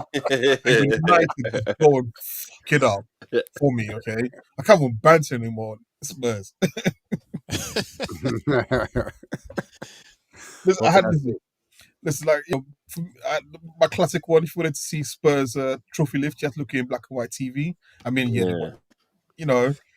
last time they won the league, the internet wasn't invented. Like, I had loads of them. That one could still stand. Still win the league one. That still stands. We won it. We won the Carlin. Yeah, that's true. Okay, fine. It wasn't HDTV. That was a great memory. That was 480p. 480p. Yeah, that's what it was. Yeah, man. But look, Man United, I don't know, man. Arsenal, if you lot don't win nothing, talk about winning. Because look, we sacked Ange and he won something. I don't know if we set a new president for the league. Like, if you don't win something, you have to sack your manager. Is that the rule now? No. What are you saying, Ollie, about Arteta? I don't even know what you're saying. Are you saying, raw? If you don't win nothing, he's got to go? Sorry, I don't like this one. I think that he's now coming towards the last of his 9 lives. Right? So, look, I'm very balanced with this. I like to think I am. Or I pretend to be. Like, I'll say, as an asset, if you look at it just as him as an asset, like most clubs would say he's actually a very valuable asset. The fact that he's able to coach a team that's able to be competitive pretty much almost every season now since he reformed his team, right? Like I think most people will say Arsenal are a hard team. Like if you look at Arsenal, you play Arsenal like tomorrow, you think that's gonna be a hard fucking game. A couple of years back, that was not the case. So I think from an asset standpoint and the fact that he's obviously a good footballing brain, like it'll be stupid to want to get rid of him. But in the end, the game is all about glory. And if you're not achieving glory, eventually the knife will fall on you. So I think for him, I always say this as well. You know when it's coming towards the last of his tenure or any manager's tenure when you start losing the crowd in the stadium. Because Yeah, the 100%. online noise Yeah. is one thing. The online noise is like everyone just you can type anything, you can, Put 140 your laptop down, you characters. can just shut it down. It's like, Exactly. yeah, turn It's your when phone you off. it's when the fans in the stadium start like doubting. And Mm. apparently last year when he did a speech that next year was the year to like we're going to do things. There were a few boos. That is what for me is like, yeah, okay. Now you're getting towards the point where maybe the fans in the stadium are not believing as much as they used to anymore. So my answer is this: I wouldn't necessarily say just get rid of him because I think like you'd have to obviously have an obvious upgrade on him, right? Mm. And if you can get obvious upgrade, then of course you want to do that. But at the same time, I won't turn around and say, "Oh yeah, like we should keep him forever," because we did that with Wenger, and we went from winning leagues, invincibles to barely. I mean, Wenger's last 2 years, he didn't even make the top four. So, like, if you get to a fourth semi-final, for example, like, how are you feeling? Like, and you're not quite getting it over the line. 4 semi-finals, that surely is. So I can't say I'll be calling for his head, but I wouldn't be pissed off if he gets let go. I'll put it that way. What you And that's saying? a PC. That's a PC answer, but I think that's harsh, man. You think that's harsh, Holmes? Go I on. think Why? Why is it harsh? I think people are forgetting. All right, Fergie coined a phrase, yeah, called "squeaky bum time." Yeah, hmm, and the Mm. only thing that gets you over squeaky bum time is experience, and I think people are forgetting that this is a man who is in his first job, that's true. and in his first job, he's managed to rebuild Arsenal to the point where they're actually serious contenders now, and no team in the league wants to go to Arsenal on their best day, right? So, like, look, give the man the opportunity to get the experience of those squeaky bum times. Yeah, You know what I'm saying? And then I think the club have to take a little bit more responsibility as well, because I think sometimes when everything's left up to a manager, especially an inexperienced manager, it leaves that window for things to go wrong. So we all said 2 years ago Arsenal need a striker. I don't care what your name is as a manager. If I'm that club owner, I'm saying you're getting a striker. Do you get what I'm saying? Like, So if they get a striker this window, right, yeah, and they get the wide player that they need, yeah. what else is left? Because the manager's asked for all those pieces, he's got them, and he's asked for a specific type of striker as well. So by the looks of it, you guys are signing Sesko, right? And that's the type of profile that Arteta's looking for in a striker. He's had Havertz, now he's got Sesko coming in. All he needs really is a wide player to give competition to Martinelli, or to hold down a first team space. Does he need more time, another season, for those to be like ready, or is that too harsh? Is it that's still unfair? Like, I cannot give the sort of view that I give about Amram and having to make it work, right? And not have the same sort of point of view for Arteta. Like ultimately, he has to make it work. And in the end, I think we've gone past the stage now where it's surprising Arsenal are in the title hunts to expectation of being in the title hunt. And with that expectation also comes pressure, right? mm, And pressure builds diamonds. And it's either going to become a diamond or you're going to be a coal. And if he's not winning, and it's it's hard because obviously we need to see how the season pans out as well. But if he's not winning, then that becomes shorter and shorter in terms of the line you can give him to say you're free. Because in any sport, like when people not achieving a goal eventually lose their jobs. It is what it is. So next year, I think next year out of every other season is probably the most crucial because I think the spotlight is squarely now on Arsenal. We're good enough to win a league, in my opinion. Just So bloody go into it. so if you were like to finish fourth, you'd see that as a backward step. Mm. You would think maybe it's time to kind of look for a different direction, or maybe he's not the guy that can get you over the line. Like, Chicks, what do you think? Like, because I know for a long time you were on the style of play, so you're saying you just want to enjoy basically your football, innit? You kind of like how Arteta plays, and football is not just as easy as that. You don't just keep finishing second. That in itself is an achievement. No, it's not.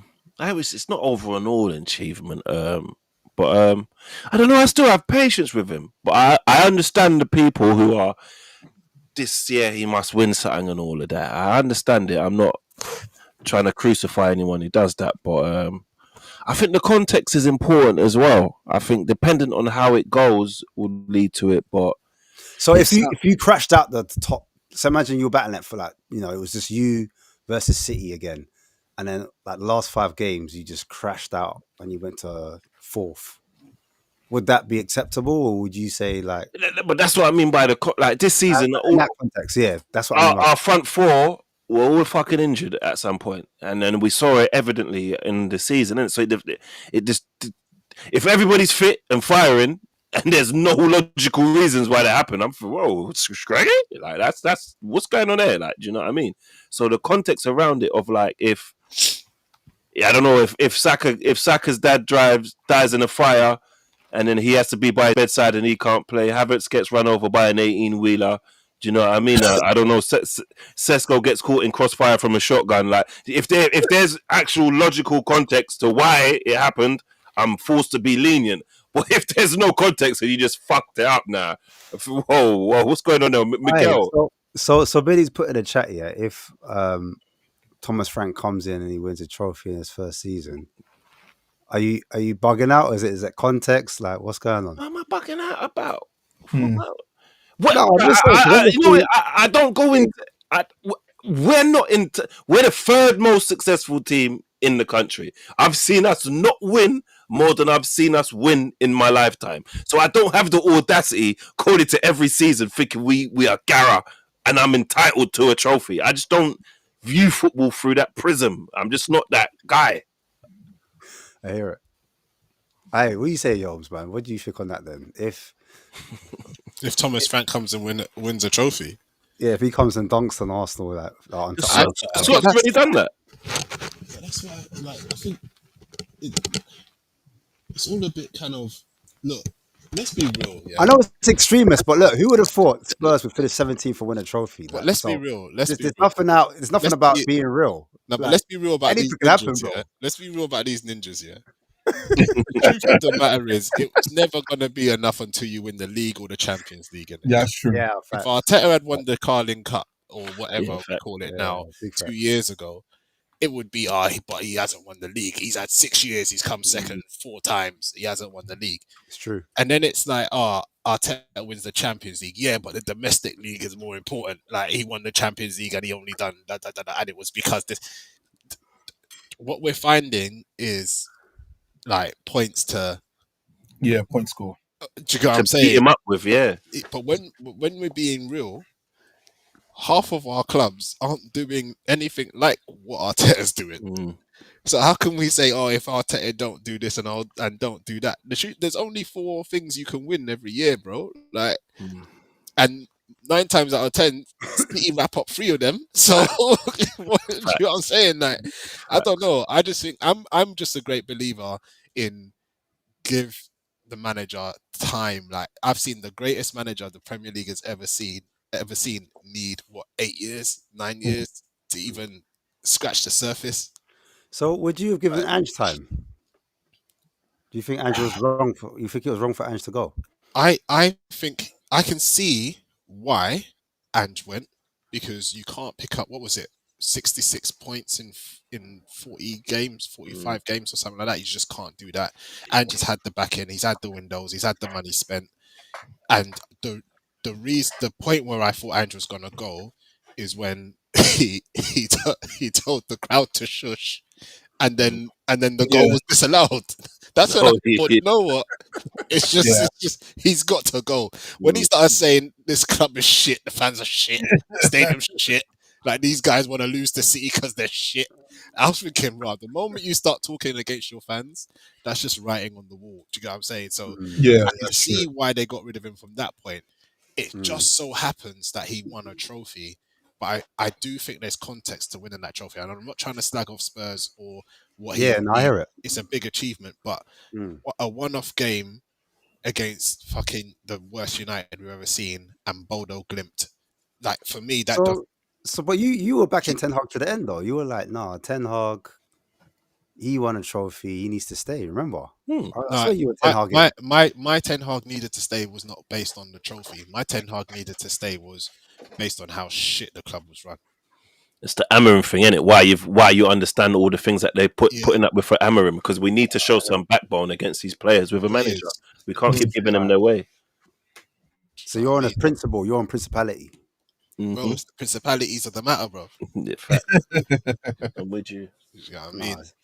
Interesting, but I mean, like, I know it's too early to call. We don't know the transfer window, so it's just theoretical talk. But who do you lot realistically think the titles between? Because Liverpool, they've broken the English record, the British record. Sorry, they've got Wirtz in. Looks like they've got Kirkus over the line and Frimpong in it. So they've got 3 players in, That's a and I don't think they're stopping. If I'm being honest, I think they're They're looking probably to go gonna get to a war. striker as well, innit? They're looking to, they're showing a lot of intent. And Man City, obviously, they're in the club competition, so they've already invested heavily into their squad. They've got Shirky. I know if people call him out already, but He's Reinders a looks baller, though. decent. Reinders looks like Yeah, business. Reinders Do you know what I mean? Because he was the one. I remember the Euros. I was looking for Xavi Simmons, or Xavi Simons, whatever you want to call him. And I was like, "Who's this Reinders brother? Who's this reindeer guy? Why is he keeping him out?" And I was watching. I was like, "Oh wow, actually, nah, this guy is cold." City have gone and got him alongside the fullback from Wolves, Out Nori, innit? And they've got centre backs coming back, like Ake, and they've got a few good centre backs. But City just look a bit stronger with Rodri coming back as well. I forgot about that. So I don't know, like and Arsenal got what's his name coming in? What's that? Zubi. Zubamende coming in. Zubamende, yeah, they got They'll get Zubamende coming in. Sesko. But I just feel like defensively, like Arsenal had that part on lock. So I'm more looking for what Arsenal are doing in that forward line, like going there forward. Because I felt like with Odegaard, he had a weird season. It was a bit of an off season for him, and in that kind of midfield role, I needed to see more offensive work, if that makes sense. I wasn't really getting that from Odegaard last season. I don't know if it's because Saka was out for long periods. Maybe that's why he was asked to do something slightly different. But And Ben White as well, I yeah. think his whole side was kind of jumbled up a little bit. It Yeah, was, so I don't know. I thought Arsenal could do with maybe a central attacking midfielder. I don't know if I'm wrong in saying that, Arsenal fans. bring back Fabio Vieira, man. Come on. Not for real, because I thought they were gonna in the preseason they started to like he looked like he was doing the right wing role a little bit, all right, because it's not all about the going forward; it's defensive part of it, and he was doing it all right. And I thought, oh, we might use him, and then boop, he's gone. He's gone, yeah. Yeah. So coming to your question, though, I'll say, look, for me, like in boxing or in UFC or any sort of fighting sports, champions advantage, right? So Liverpool being the champions, for me, they have the advantage going into the season. I think then I would say actually Arsenal next, because I think stability is important. And I think Arsenal is a stable enough team that you even saw that even last year with injuries, having to change the team around, they can still be at a base level of being difficult to beat.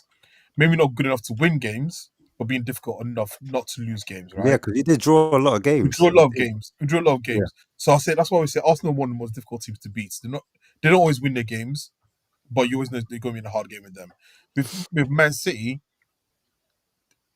so they've got a factor which is Pep, which I think we can never discount Pep because he's a mad genius. Yeah, I agree. However, the problem is that you just never know how. Essentially, three midfielders now have to gel back together because even with Rodri, it's a different Rodri. It's not the same Rodri that played 2 years ago, right? He still has to get used to now having a surgically repaired knee. So we don't know what he's going to look like, and then you've got the other two guys as well. So that's why I'll put in that order based on just weird logic. Now, if Arsenal sign, I don't know, bloody Yamal or something like that, then obviously that changes. But based off how it's constructed right now, I'll put in that order in terms of the So who's probability. your order? Who's for first, second, So third? Liverpool Champions advantage. They've also signed new players as well. Second Man City. Second Arsenal. Second is Second Arsenal. Arsenal. So you'll be ahead of Man City because of Rodri. You're saying because of Rodri. Rodri and two new midfielders. I think the midfield is always difficult to change your whole midfield. And I say change, I mean again, Rodri's coming back, so he's not changing it, but he's still changing two midfielders. Do you think? Hard to get him to gel. Sorry to cut you. Do you think that? Or does anyone think that Haaland like underperformed last season and like he could go up a gear? Or is that now Haaland's type? Is that what we're expecting from him? How much do we put it down to injury as well? I think just Haaland, isn't it? He's a goal scorer. That's it. Like, you don't give him chances, he doesn't score. You give him chances, he'll score 9 out of 10 times. He suffered a lot from KDB. Yeah. Being injured most of the season. And so who's supplying him? Who's supplying him this season coming up? Who's going to be the supplier? Reinders. Find out. Reinders will be the supplier. Shekri will be the supplier. Like I can't see part. I think I hear what you're saying, Olu, about champions having the advantage, but actually, it's incredibly difficult to win back-to-back leagues. Incredibly, only two teams have done it, right? Only United and City have done it, and Chelsea. And has Chelsea won it back-to-back? Yeah, they did under Mourinho. They won the first time they won it back-to-back, 2 seasons in a row. Okay, so only three teams have done it, right? Yeah. So, yeah, I think City do it this year. I think Pep comes back with a madness. I think City are gonna be on a madness with those fullbacks that they've got in, like with Reinders, Shekri. I think with Rodri coming back, I can't see past City, and then I think you're looking at possibly Liverpool and Arsenal. Can't decide between them, and then fourth place is always a mad race anyway. No one's speaking about Marmoush. Like, is no one like thinking Marmoush could have a crazy season next season, or is it like no one's really rating him like that? No, we've gotten over the shining new toy syndrome. Now he's just part of the furniture. That's why. Okay, I hear it. That goal he scored though towards the back end of the season. Ooh. He's got it in him. He's got it in him. That was a strike. And I think he was still like, I think the third or fourth top scorer in the Bundesliga, even though he left halfway through. Something crazy like that. Some mad stat I read. So he's got potential. Him alongside Haaland, they've got potential to score real goals. But is it the point of that, like, Haaland is just such a you need to feed him the ball kind of striker. Like, there's nothing else really. Like he makes intelligent runs which draw people away from space, right? So I'm not gonna say it does absolutely nothing, but you've got one player in Mamouche who's a goal scorer first, or from what I've watched in the limited, I've seen him in the Premier League. Goal scorer first, creates a second, right? And you got Haaland who's a goal scorer first, goal scorer, and it's like, okay, you still need someone to create that. So facilitate. That's where, and then when you got KDB, you've been feasting on like steak. Like nothing's gonna compare to that. Even Cherky and Reinders, in comparison to what KDB was, I'll be very surprised they're anywhere near that level, because you're talking about a Premier League great. These guys will have to be generational talent to be anywhere near that as well. Which is why I'm a little bit more skeptical about Man City. Right, so what do you think, Chinks? What are you saying?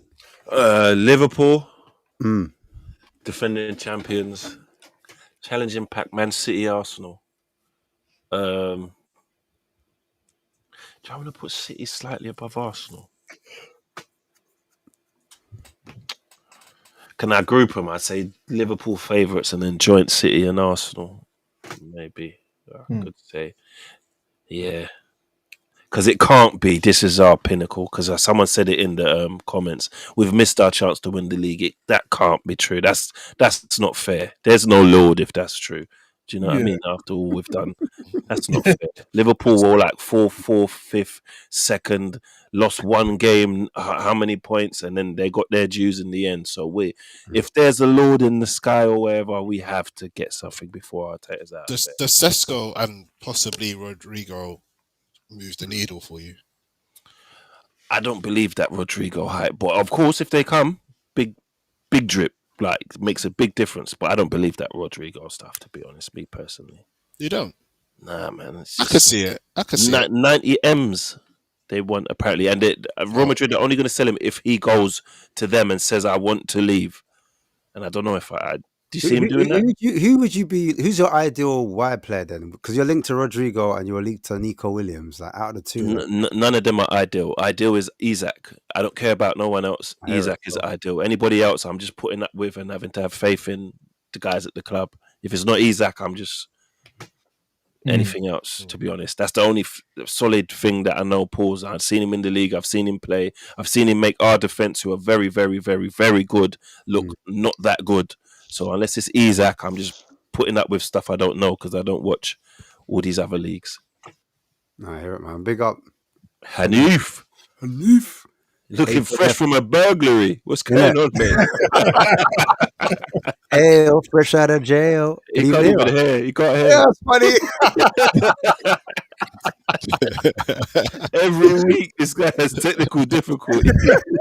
He's got a brand new stolen phone every week. Man's working off different burners, like mad. So the fiber optics ain't fibering, boy. Yeah, man, it's crazy. But yeah, no, you know what? For me, before you wrap up, though, sorry, it's off topic. What do you not think of Chelsea? That's a good question. Considering Hanif's here. What? What? That's some nice kitchen towel. I ain't seen that pattern.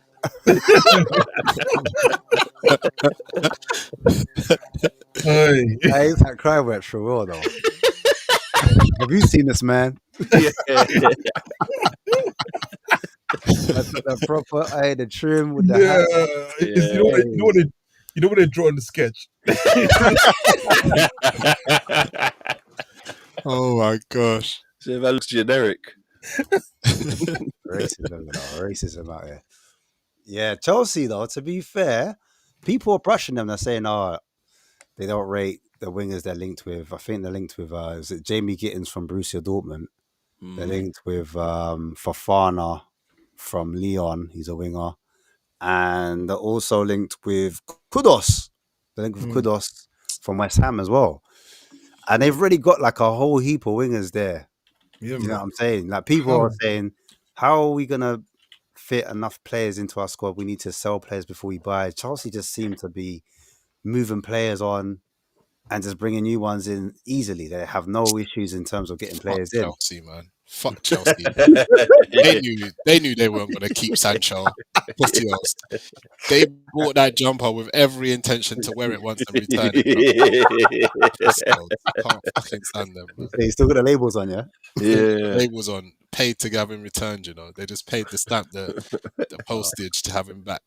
So I wear it out on one rave and they said, yeah. You know what I'm saying? Chelsea. And you know what? Chelsea are really, really good at selling players as well. Like they're so good at getting value for their players. I don't know how they do it every year. Yep. They're also linked with Garnacho, right? Yeah, they are. They are also linked to Garnacho. I'm sorry. Did you know that you made a bid for Kudus, Ash? Yeah, 50 mil. 50 mil. Oh, wow, I didn't know that. Who, Spurs? I'm impressed. I'm impressed. Well, recently, in the last couple of days or so. I'm due to make a video about it soon. I'm not gonna lie to you. Yeah, so Spurs have made an opening 50M bid, but West Ham wants to dig Philippe more. Chelsea appear to lead the race with an improved odds and formal offer. Yet Arsenal or Newcastle, Man U in the mix, whatever. Raw. Is he worth 80? Is he worth 80? The sister is clause in it, but I don't think he's worth 80. But Yeah. I would definitely buy him for that 60 M's. I would go to 60. I would. Okay. Wow. I like him that much. I do. I'm a big fan of Kudos. I was a fan of him when he was at Ajax, and we were linked with him, but we went for Brennan Johnson. That And worked out though. I was going to say in hindsight, like it kind of Look, he got the goal winner against you a United. It helps us win a trophy. So Bigger legend than Kane. I can't be mad. I can't.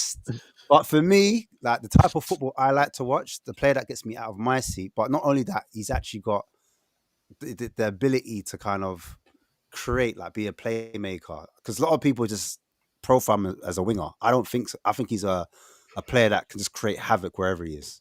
Do you know what I mean? That's just me personally. Yo, NF. HNF. No, he can't hear, man. Yeah, he's done out, man.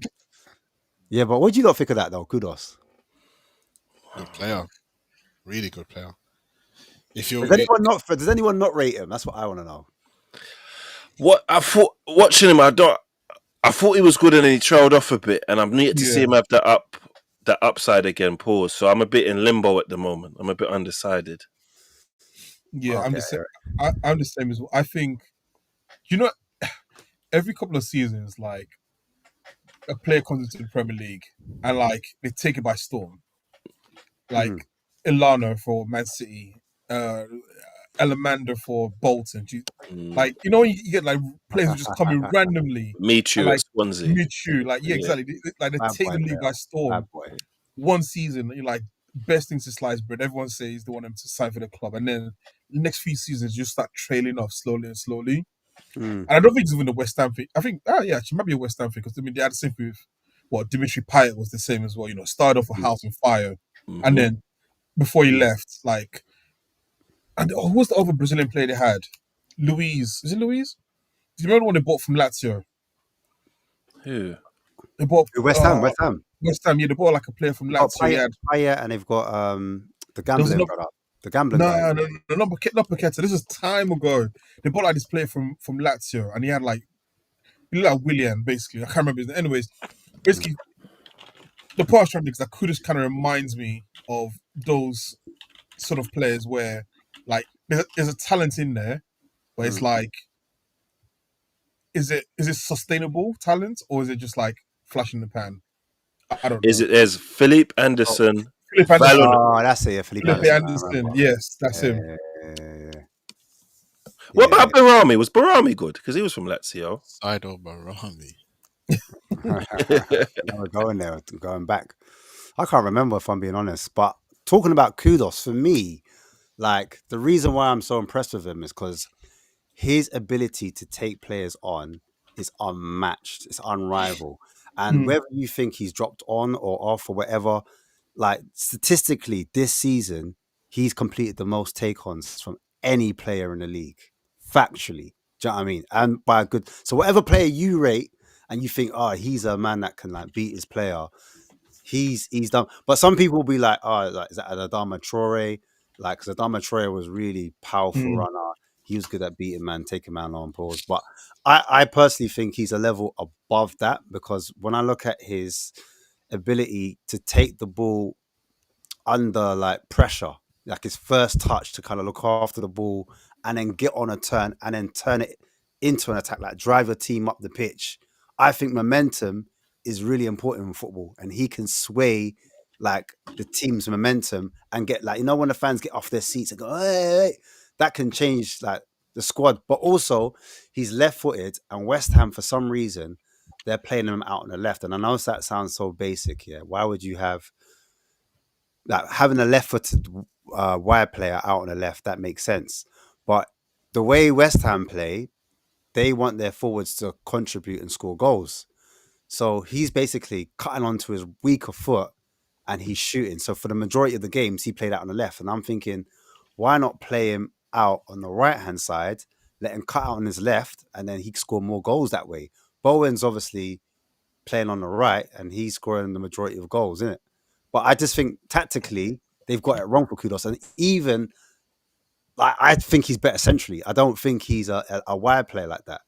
You know, like you see the Aston Villa brother, Rogers. huh? Who Rogers? Yeah, Rogers. You know how he just has a turn of pace and he breaks through centrally. Yeah. I profile him like a number 8 like that, if that makes sense. Mm. So Yeah, that's just my I think opinion. he's very similar. I can see why you're going for him. I think he's very similar to someone like an Mbeumo, who also obviously United one and Spurs one. They're kind of Yeah. similar players. I think Kudos is. I like the comparison with what's his name at Wolves, because yeah, very similar, takes on his players, but he just has no end product. Whereas I Yeah. think Kudos has Yeah. an end product. I can see it, but I can also see the downfall. reservations with these kind of players, in that he's not lighting it up in the same way he was. And is that the trajectory that he's on, or is it because it was just West Ham? And sometimes you're just so fed up with your team being shit that, you know, sometimes, and I swear down, I don't know if anyone plays FIFA yet, but when I'm playing FIFA and I'm playing against someone that's shit, I kind of play shit as well. Yeah. So I think that might be Kudos, like, That makes me yeah, what I did. Yeah, it's because you're playing someone shit in it. That's the reason why. Yeah. no, real talk. No, you're just shit, bro. Nah, we can do this, you know. My nickname is my code name is. But I hear it though. But no, I agree with you. I think with Kudos, like he has got a lot more end products than like an Adama Traore, and I think he plays with his head up. I think that's one of the key differences. What Martinelli don't. Yeah. Right. So that's what I look for in a footballer. Can you pick out someone in front of you? His movement off the ball as well. I like that. Do you know what I'm saying? And is able to link play. So I see him more as a playmaker as opposed to just an out and out wide player that just whips crosses in. But yeah, for me, West Ham, he had 2 different managers, and I think he fell out with Potter. You know what I'm saying? I remember we played him and he got sent off, and I felt like he did it on purpose. Like he's just trying to force a way out. In that one of them ones. But I just think, yeah, both managers he's had haven't been able to get the best out of him. I think he's frustrated because he thought he would be in the Premier League and be at an elite club by now. Yeah, I fulfilled that. That's just my opinion, though. I don't know. I could be wrong.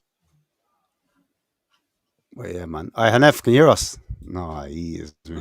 I'm here, boys. Can you hear me? Easy. Yeah, he figured it out. Yes. Where is he, man? Where is he, man? He was talking all that. Where is he? Ash, I tell you straight, I'm sorry I'm late, but I'm definitely cool. It's cool, bro. Listen, I don't know. Let me message him now. To be fair, I bet he's sleeping. Let me see what's on. He's shit, man.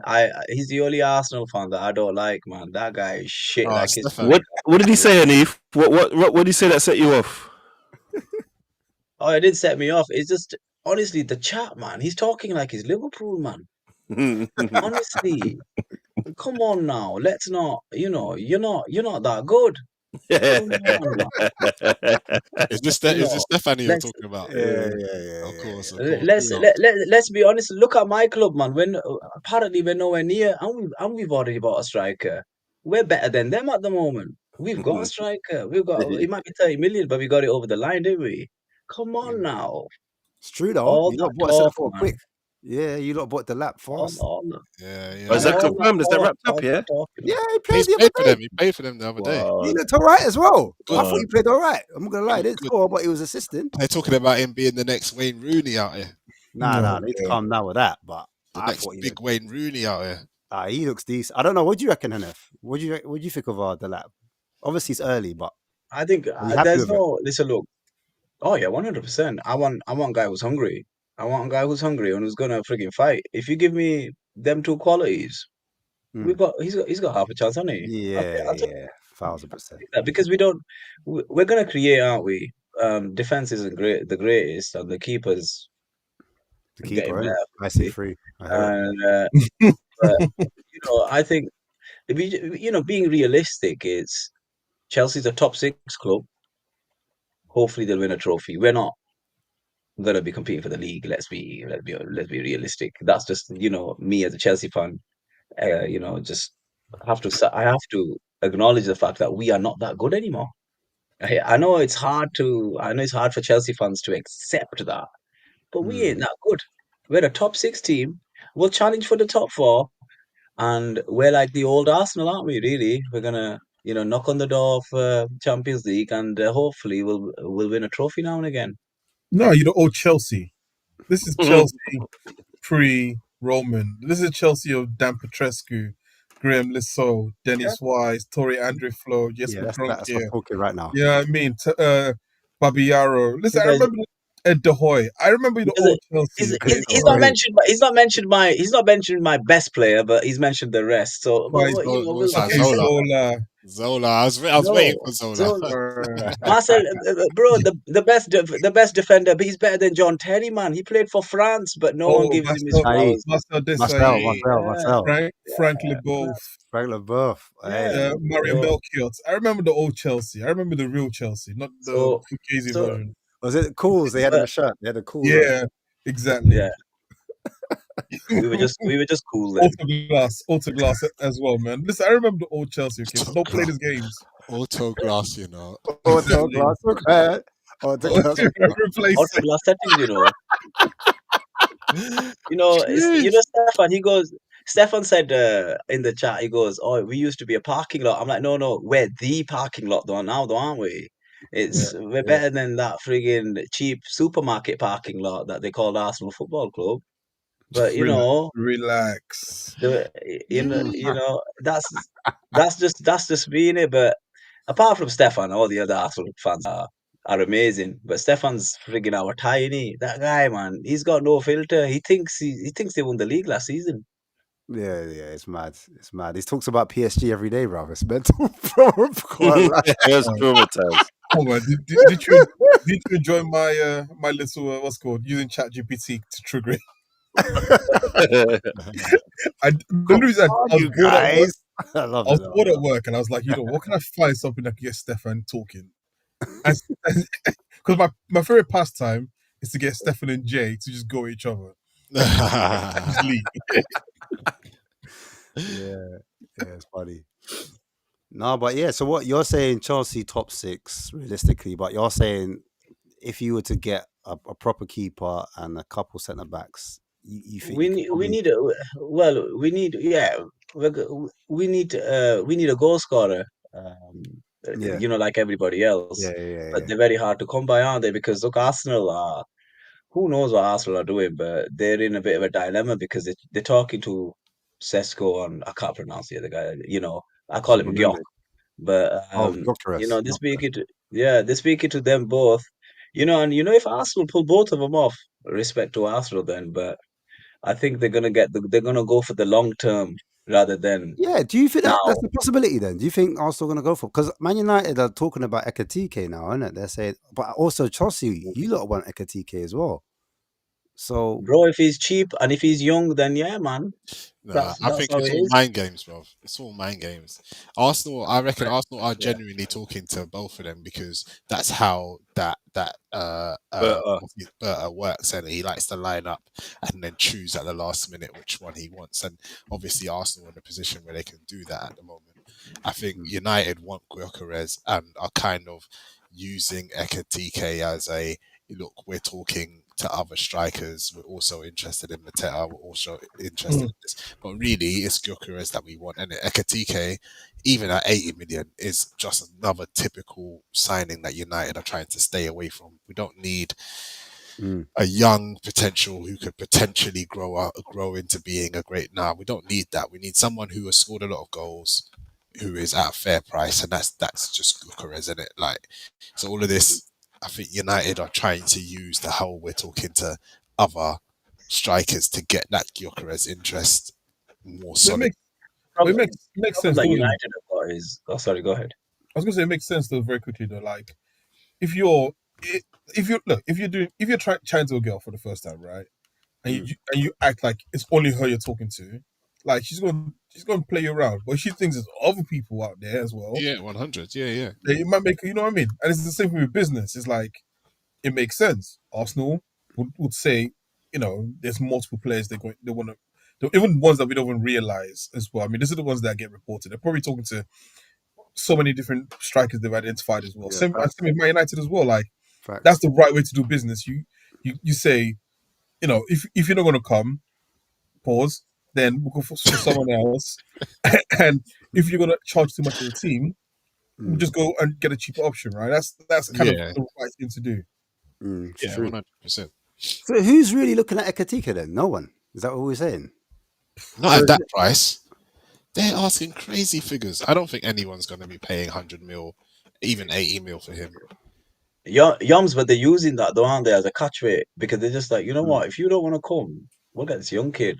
Because who's really seen all these three players play, and who knows which will fit in which system, and which one will be able to give you what you want straight away. And that one is highly more likely to be that Gyökeres. But you've got other guys as well. But if you're gonna pay big money, just go to Newcastle, man, and pay the 100 mil. You might as well if you're gonna spend 70, 80 million, or go get Osimhen. I think he's realistic as well. I think he's a top quality striker, even though a lot of people don't rate him. But it just depends on what you want, because I just think it's all in the media. They're talking to, as you said, every top striker, and then I think it comes down to salary. Really, I don't think it comes to transfer. I don't think it comes down to transfer fee, You're because right. United should have You're right. United should have got Delap over the line. That's who they should have got, because that's a cheaper price, and then they've got Delap, and they've got that other lad that they had up front, who I don't think is that bad, to be fair. But that's what United should have done if they're looking to Who? save. Uh, Rasmus? looking to save money. No, the Wait. other one, the Oh, big lad. Xerxes. Xerxes. The one that's winding up on Yeah, Gareth so in Barbados. yeah, yeah. I love, why, Should- bro? do you know what I love about that? He was like the other lad, the lad who plays for them, and everyone was like, "Wait, I hope he got doesn't another mean Hoyland." I hope Got another striker? And it's mad because we can't even sell Hoyland. It's worse to sell him than to keep him. How do you mean? You say what? The fees too? What? You can't sell him for money or? Yeah, if we sell him, Yeah. like the fee that's being banded around is 40, 50, but that's a book loss for United. On the books, that's an actual. How much did you buy him for? I forgot. How much did you buy? 85. Swear down. Yeah. So if we sell him, it's a book loss. So we're better off loaning him out than selling him. Okay. Is that what you're looking to do? You're looking to loan him to back to Italy? Yeah, I think he'll be loaned out. I think he'll be loaned out. Yums, would you take Chris Wood? Nah. Nah. You're talking about a guy who scored 20 Premier League goals last season. Nah. Yeah, nah. Yeah, look, this is Yums. This is the problem, innit? You guys are looking for style and sexy, and like you're that club. You ain't that club, bro. Nah. And that's coming from a Chelsea fan. We're- No, but that's what I'm trying to say to you is we're not, but we'll die trying, bro. no, I know you can Die die trying. trying. What I'm trying to say to you is everybody needs a striker, and everyone's passing up this guy who's pretty decent. If you just supply him, Would you say? Also should go for it. Would you take Chris Wood leading the line for Chelsea? Yes. Wait, fair Chris enough. Wood, yeah. How much seasons has he had? Pause, yeah. How much seasons has he had that he's At this been level? prolific? Was it just that one season, or has he been prolific? Me too. Two clubs in it. It was Nottingham Forest, and it was somewhere else. Newcastle was that? He was at Newcastle. He's got. I think he was at Leeds as well, and he was all right. So Yeah, Burnley, no.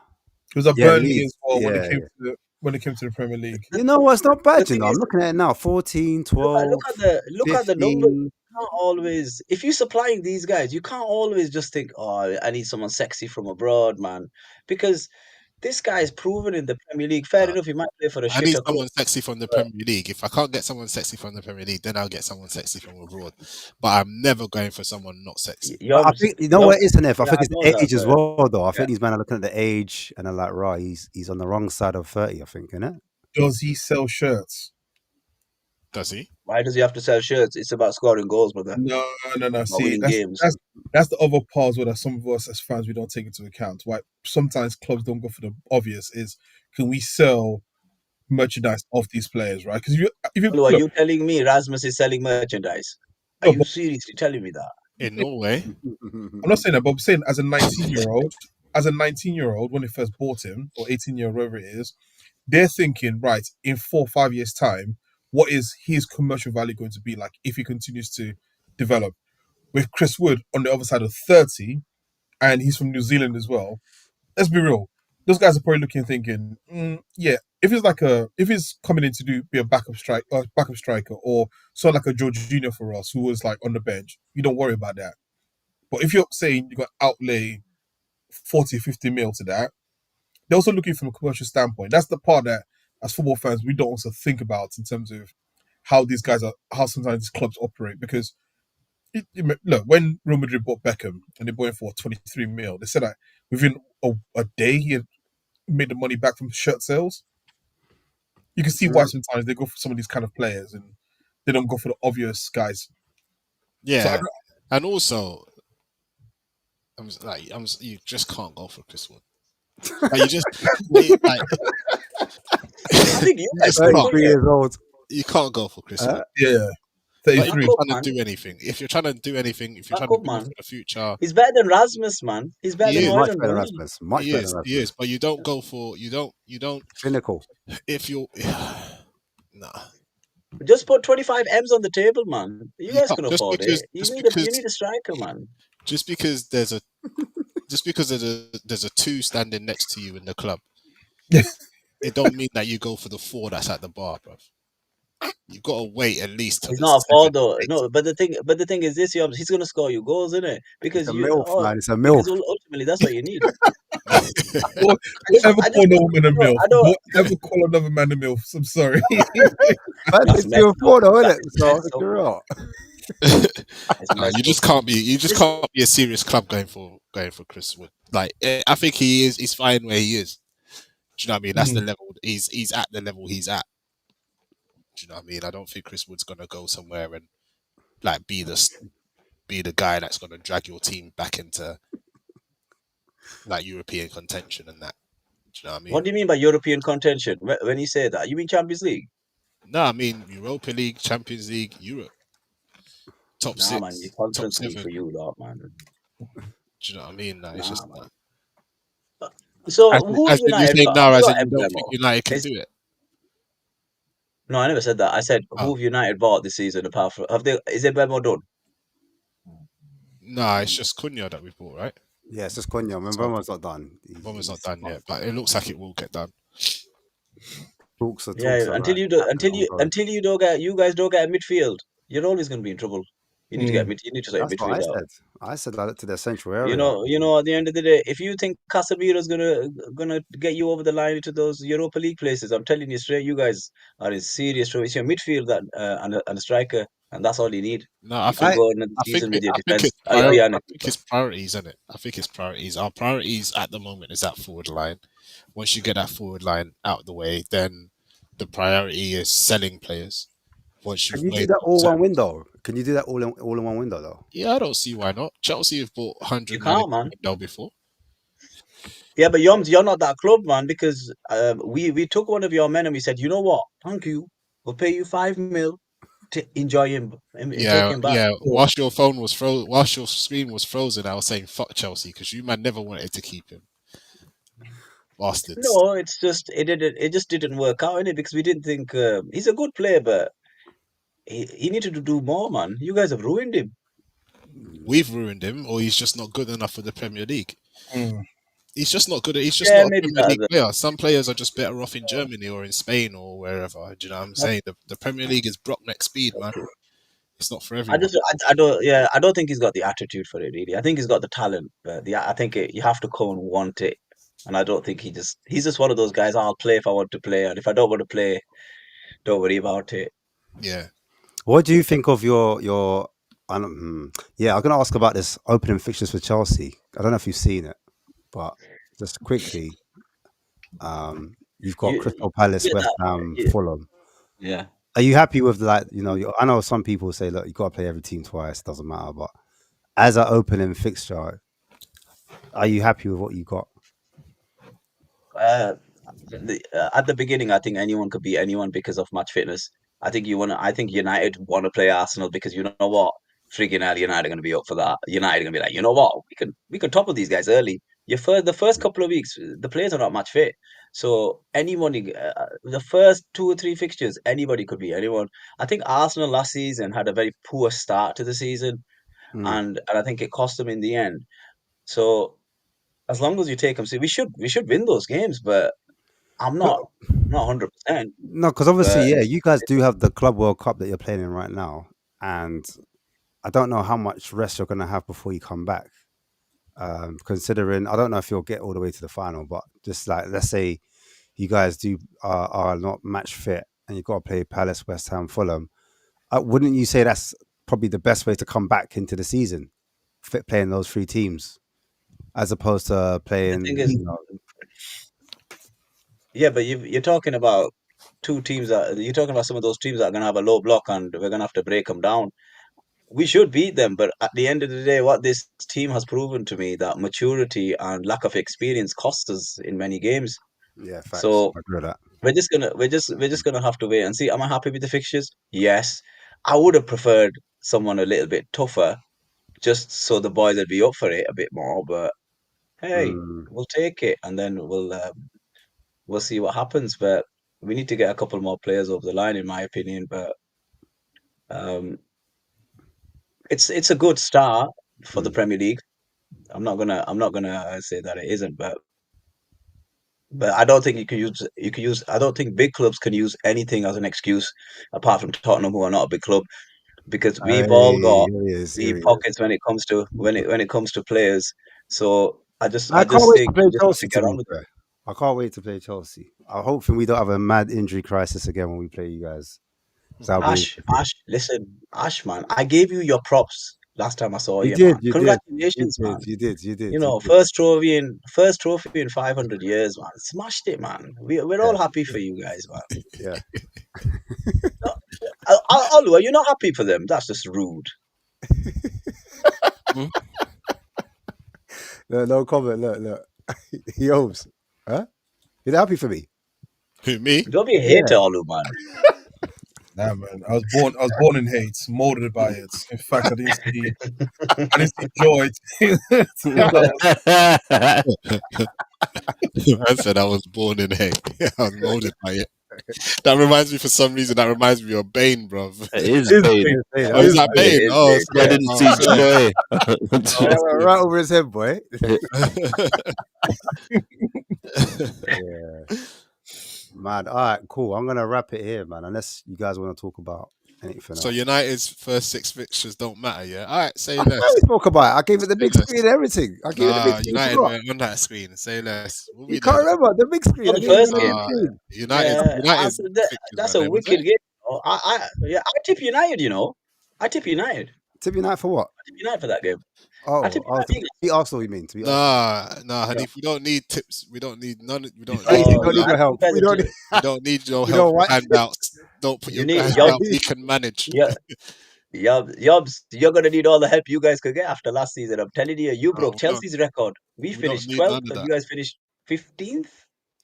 Yeah, I'm telling you, we man. don't need no help, no handouts, no tips, none of that. We'll be there. I actually can't wait for that game. I cannot wait because if we beat Arsenal, oh my god, Olu, just you and I just want one-on-one Olu rivals. You won't Let's see me. go. Impossible. You will see. Impossible. I'll be on the first. Let's go, I'll be on baby. the first flight back to Nigeria. The way my Nigerian accent will come, you think I'm back in Nigeria? Oh, man. Nah, Yeah, don't but talk this thing. no, look, I'll finish off on United though. Look, what are you saying? What's your ambition for Man United next season? Mm. With signings, with the 5, 6, or 7 signings that we need, What are you laughing at? What? if we can get those 6 signings, 7 signings over the line, Oh, you don't believe it? You don't believe it? Is that what you're nah, asking? I think it's going to be difficult to get all of those signings. But I think if we can, if we can get the front line sorted out, Oh, and if you get 4 signings, what are you saying? 'Cause yeah, the if six we is a can, lot, man. and we can get the Deadwood out of the club, then I reckon we push for top 6. So what's your order then? You got, because you said Man City to win it, City Liverpool to win it, seconds, Liverpool second, right? And then Liverpool, Arsenal third. second or third, Yeah. and then fourth is going to be the same scrap between Newcastle, Chelsea. Chelsea. I don't think Forest will be in that scrap this year. They'll be in Europe, no? Yeah, I think Forest are going to really struggle with European football and the Premier League as well. And then Is it top 5 again for the Champions League, or was that It just the depends, last innit? it depends on how, but it should be, given every other team in the Premier League is in Europe this year. I mean, what, there are 9 teams in Europe this year, 8 teams in Europe this year. So it should be another top 5, yeah. If everyone does well. Okay. So what? Man, you were finishing where? Top 6, you said, yeah? With that, Yeah, I think we should be. I think we should be looking top 6. We should be. So like a Europa part But 2. Yeah. But Yoms, there was a lot of ifs. There was a lot of ifs there. There though, wasn't there? With Yeah, your but current team, if are you making top 6? With if you buy Mbemo and Cunha, you're making top 6. With the rest of them the same. No, we need a striker and we need a midfielder. Well, listen, Right. So you get a striker and midfielder, then you're getting top 6. I reckon we'll get top 6. Yeah. Listen, when I asked ChatGPT, it said that United will finish 8th. So is that what you're going with? Yeah, United 8th. Yeah, I don't think it'll be as bad. United will be in top half. Yeah. Yeah, I think it'll be top half. Look at the way everyone's talking. Oh, United will be in top. Like, all right, all right. We're small boys, yeah. All right, say nothing. I asked ChatGPT and they gave me small boys, yeah. We're small fry. All right, say less. You're not the same. You're not small. Yeah. You're not small fry. But what we're saying is, you shouldn't. It's like Chelsea, innit? If you jump into Europe and then you have another bad season, then you go back down again. I just think you just have to build slowly, don't you? If you get back into, say, Europa League football, your expectation the season after will be Champions League. And I understand, because it's United, it should always be that way. But sometimes you have to build slowly, because as you said, you've got to get rid of the dead wood. And it's a bit like when Arsenal had Bentner and all these guys back in the day. You had to get rid of them slowly, and then and so forth. I just don't. If United wanted to get rid of these man, right, you get rid of them and pay them and go. Say, listen, get out. A bit like what happened to what was the Arsenal striker called again? Aubameyang. Yeah, you just do that. Makes that difficult now, though, isn't it? Because when you buy players out of their contracts, it comes off your outgoing, so it makes it difficult to just buy out the contract now. It was still the same thing under Arsenal. Things like we just didn't spend anything next to the level of United. I think United's outlay in the past couple of years is way bigger than what we had then. Yeah. So it's a little bit more difficult to do that. So you got paid, like the things that you have to pay the whole contract in one go. Yeah. So you kind of spread it out over a couple of years, and like you do it from an accounting standpoint to say, right, we've got like 5 mil to spend to sort of pay out over the next 10 years. You've got to pay out. There you go. There's your 5 mil. Now leave. Yeah. And then there's 5 players to do that with. Exactly. It's harder. It's crazy. It's harder to do that. Yeah, got to start somewhere though. No, but United surely would have let go of a few players as well whose contracts are finished. I'm sure there would have been a number of players that have just there's like 3 players gone this year because of out of contract, like Johnny Evans, Ericsson. So there's about probably about $250,000 there in wages. Yeah, but then you're subsidizing that with the players that you're bringing in, right? Cunha, well, hopefully Gyökeres, and then you're looking at a midfielder as well. Hopefully looking at a fucking keeper. No, we need one more year. We need one more year. Not yet. One more year. We still wait. We haven't had all our fun yet, so we need them to stay around. Yeah. Oh man, I'm so not used to being the butt of all these jobs. You deserve it. All United fans, you deserve it. We'll take it. I'm looking forward to the season already. I swear, 6 weeks already. Yums, man. Everybody has their time, man. You got the amount of hate you used to give to people. Now it's your turn to get it, man. No, You gotta take it. Hundo, 100%, 100%, Listen, 100%. man, when I had to watch bloody United play seven defenders against Arsenal and beat us, like, listen, man, I'm happy That that was you're. a masterclass, though. I hated that. Literally, everything apart from the front three were defenders, and they still beat us. Disgusting behavior. This man played Raphael and Fabio, left back, right back, and they still beat us. Nah, you deserve all the pain that comes to you. Hey, let it go, man. It ain't worth it, man. Let it go. Let it go. Man. Man said you deserve all the pain that comes to you. This man winning leagues with bloody Quinton Fortune and Hendenberg. All these dead players, they're still winning Champions Leagues. Hey, Quinton was all right, man. Nah, Quinton man, was all right, bro. I used to sign him Football Manager, but no, it doesn't matter anyways. You deserve the pain, man. I used to pray for times like this. And Exactly, bro. Hey, Ollie is love and life right now. Oh, man. May long it may continue. Right. Long may it continue. I'll be real. Arsenal have done to my brother Chinks, man. Friggin' hell, man. This is what I don't like, man. You know, this is what pisses me off about coming here. I'll take Stefan on all day, but I like Chinks, man. He's one of the best. Oh shit! I want Arsenal to win a trophy for this guy because No, you know man, what? He deserves it. We'll win one too, man. Fingers crossed, we'll win one too, man. Win, lose or draw, though, I'm a supporter, man. I'm not only a good times fan, man. I'll be a repping Arsenal every week, no matter what happens, as much as it pains me. Don't worry. Jinx, you're like the king on the chessboard. You send Stefan's all the pawns. You just go attack. Just say whatever you want. Attack a ball. He's the only one who gives it back because the amount of abuse that Gooners get, he harbors it and then just lets it out. Yeah. So as much as it's embarrassing, and I don't, but fuck it, if he don't, you're just gonna walk all over us. It's true, man. Any other final words, people, before I wrap it up? Auckland City are gonna get 2.5 mil for playing in the Club World Cup, and that's more money than they'll ever get, and it's going to destroy the league. How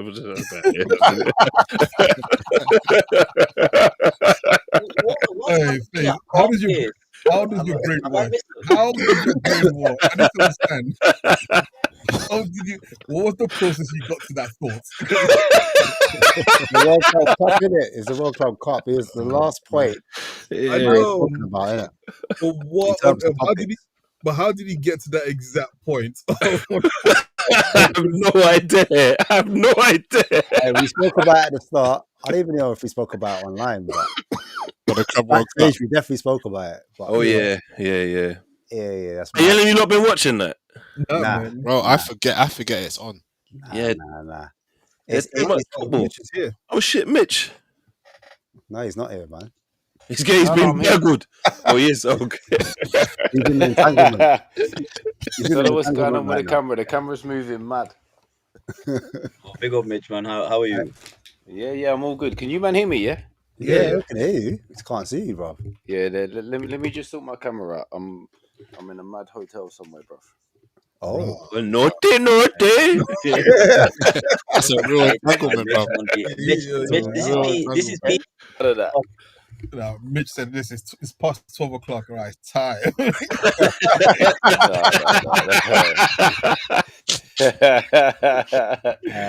love it. You know what? Man was saying it was tight a little bit early on. Don't worry about that. Hey, we've only been on for 3 hours, Mitch. Mitch gave me 3 hours of his best work. Now he's ready to jump on, yeah? I imagine the Premier in, you know. Hey.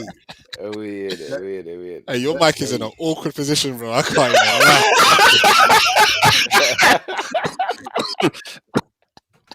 even not even giving me 5 minutes to ease into the stream now, just straight attack.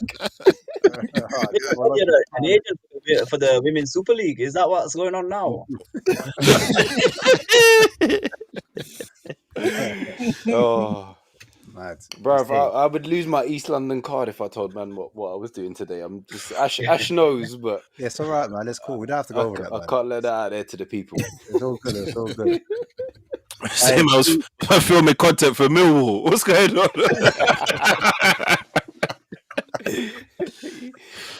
quickly then. Tune for the tune heads. Newcastle fixtures, isn't it? We say, mum. To be fair, I haven't even had time to look today. I'm literally looking through now. Yeah, I haven't looked at it. That's why I asked you. Still, can't lie. So we're away to Aston Villa on Saturday the 16th. Oh yeah, that's the first game, isn't it? Yeah. That's peak for us because us against Aston Villa is one of the weirdest fixtures in the league. Because whoever's at home just seems to slap up the other team every time for the last You're 3 right. or 4 I years. remember last season. Yeah, that was a they come spicy to game. us, we hit 4, we go to them, they hit 4. Mm. So yeah, it's peak for us first day of the season. I'm not gonna lie. Oh, what? And you're away, yeah? Yeah, we're at Aston Villa first day of the season. Yeah, that's mad. So what's the next 2 games? You've got that in front of you. Let me get it up as well. Pause. I'm loving this environment, man. Yeah. Say Travel Lodge. Holiday in, bruv. Holiday in. Hey, Right, they all Really a count, holiday man. for you, Mitch. Hey, they all count, bro. Mhm. Hey. Gotta be done. What have we got here? Let me see if I can find the fixtures. What you do? I got Newcastle United women. Let me see. No, the men now. Stay at the Holiday Inn. Hey, you lot got Villa, Liverpool, and Leeds. Yeah. Liverpool peak. at home. Yeah, Oh yeah, Villa. Liverpool at home. Villa away, peak. Liverpool, peak. Never beat them. Leeds, that's okay, but yeah, not the best start. Not what we'd hope for. We'd hope for a home against a newly promoted side, but it's one of those. But then after that, it's all right. We've got Wolves at home, Bournemouth And away, Arsenal. Yeah, Arsenal at right, well. home. Yeah, they're all wins. It's calm, innit?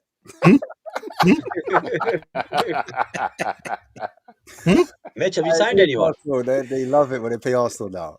Hey. Yeah, we just bully, man, innit? That's it. Just go bully boy tactics. No, not bully. Thugs. I told you before. No, Just nah. thugs. No, you men are just Hey. soft, and there's no party in the Good middle, thugs. innit? That strong hand that he uses, and that we can't be. We'll be all right. Nah, man. When do you play Sunderland? That's the We don't game. worry about those. That's their wins. We don't worry about our Nah. neighbours like that. The North East Derby, isn't it? Yeah, Northwest, man. right? That was the Northwest. It was the Tyne-Wear derby, man. I don't worry about the time. I live in East London, bro. I don't live in the North East. The time where derby's nothing to me. They're just irrelevant. Oh, We'll okay. slap them up. That's 6 points. December, isn't it? Yeah, That's the all way the way we December. look at that is how Arsenal should look at Tottenham. But you, man, enabled them for so long. They've gone and won a European Cup. Mad. Facts, though. Ash, he's boying you, and you're saying facts, No, you because they're No, European. you I wanna can't say European. buy a European champion. How does Exactly. that work? It's true. know? Nah, you And said I you blame are. Ange for that as well, for that. But listen, I also praise Ange for that as well. Yeah, true. Works both ways. Pause. Yeah, man. Yo, this is what Yeah. happened. This is your team's fault. This is your team. Yeah. Listen, one way or the other, we've got to make it. Whether we're playing well or whether we're playing rubbish, we've got to drink some Arsenal tears every season. Bro. Yoms, can I just say, bruv, the other day when I was watching, you was cold in us, bruv. Not gonna lie. What's that? You was cold in us when I was watching the other day, bruv. I was doing what? I said you was cold when I was watching us the other day, bruv. Oh, for goodness sake. Yom goes off. Fucked it. Oh, yeah. Oh, bloody hell. Oh my god. Bloody hell. I should have brought that I image have up. no words. I should have brought that image up, man. I have no words. Mad thing. Yeah, man. So what do you Have you think? signed? Have you Newcastle- signed anyone? Nah, not yet. It looks like we're looking at João Pedro, a goalkeeper, and then That's who Chelsea won as well. yeah. Chelsea won Chelsea everyone, won though. everyone, bruv. Chelsea are annoying, man. Chelsea are just bullies, bruv. These men are just... What's his name from Friday? That's Chelsea. Debo. Debo. Debo, man. I'm going to get coming. that signing. What signing? João Pedro. That's my signing. It's ridiculous, bro. Bloody hell. It's true, man. Yeah, no, but where do you think Newcastle could end up, man? If What, all goes next- well for your signings as well. Wait. Do you not need a right winger though? Because you're talking about João Pedro. Can he play right wing? He can't play right wing, can he? He's a striker, no? I think we're looking to do what City and Liverpool are doing. I think we're looking to go 4-2-3-1. 4-2-3-1. Yeah. Okay. and I think João Pedro will play in the 10. We still need a right winger though, even in that same system. But I think João Pedro will more be just off the front man than anything. I don't think we're looking to sign him to replace Jacob Murphy. I think it just adds more flexibility into the system that Howe's looking to play, because we could like, I like the fact that we can sign players, we can name an 11, and teams don't really know how we're going to set up Yeah. until the game starts. Yeah. That's And I cool. like that aspect when we do it. And João Pedro adds a lot of that, because we could name him in the squad. He could potentially float right, he could float left, he could play in the 10, we could play a 4-4-2.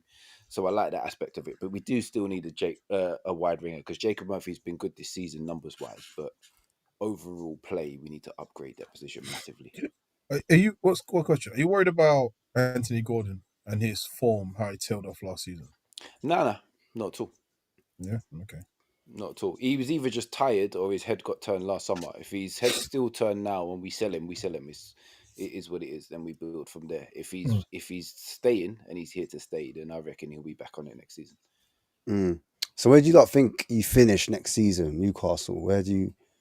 Are you in that top 4 conversation again? Are you kicking on from that? Yeah. We've got to be in a top 4 conversation again. I don't think we can fall off from that. I don't think anybody can look at it and think anything below that is where we want to be.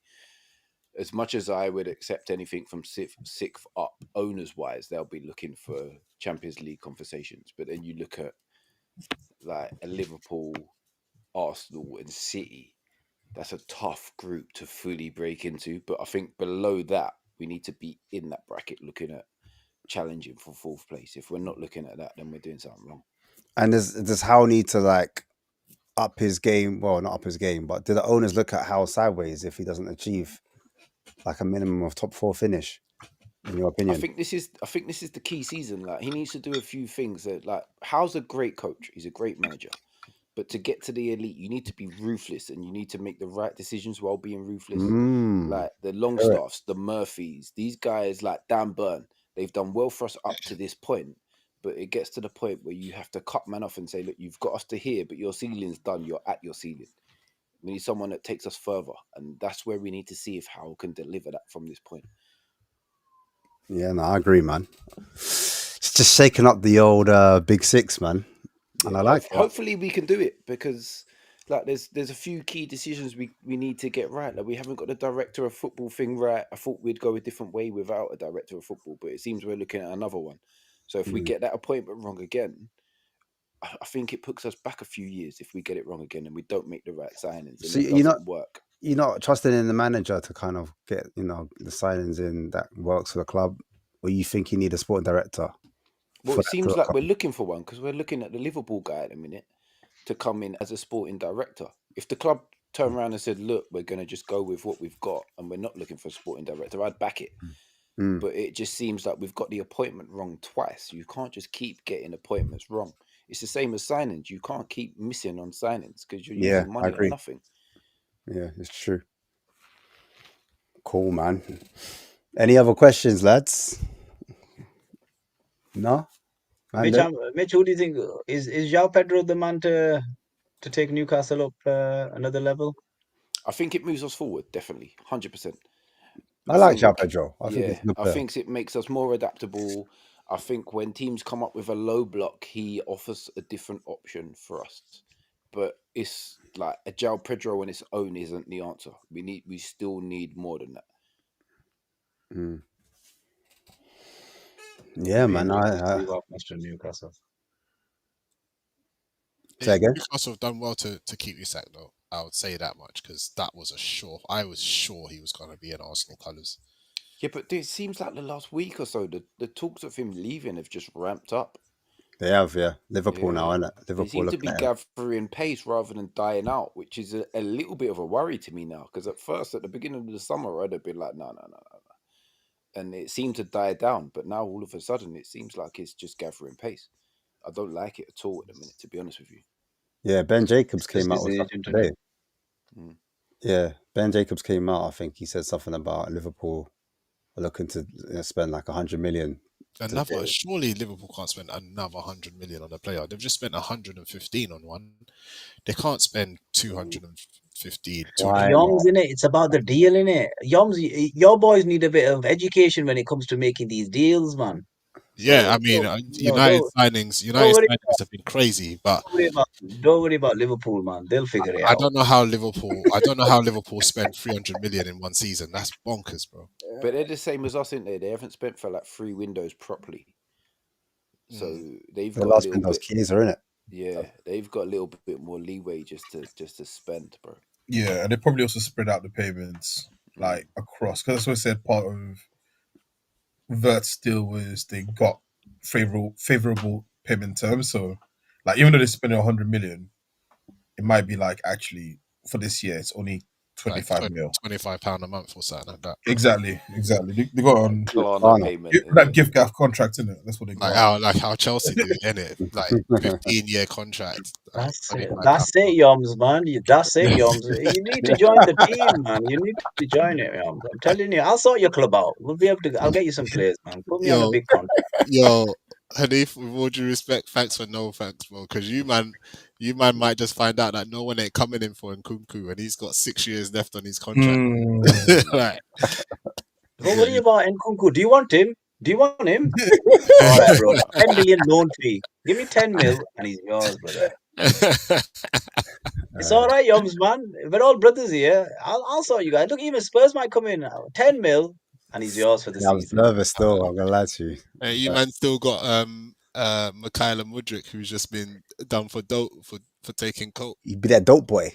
Dope boy. Don't worry, man. We've And had these guys he's before, man. probably got about Don't 10 years worry on his about it. contract as well. Yeah, don't worry, man. We've had these guys before, man. I can't remember what that Romanian player was called, that striker we had, but don't worry, man. Adrian Mutu. Musu. Adrian. Yeah, Mutu. yeah. Oh, you better know for the sniff. Hey. Don't worry, Do you remember? Don't You worry, remember he came and he was like amazing for the first like 7 games or 8 games. Amutu. Yeah, he was banging. Yeah, and Yeah, then end of season they did it for coke. But do you remember? They didn't let him take the coke, innit? He needed the coke. That's the problem. But also, like, what's funny is that, do you remember?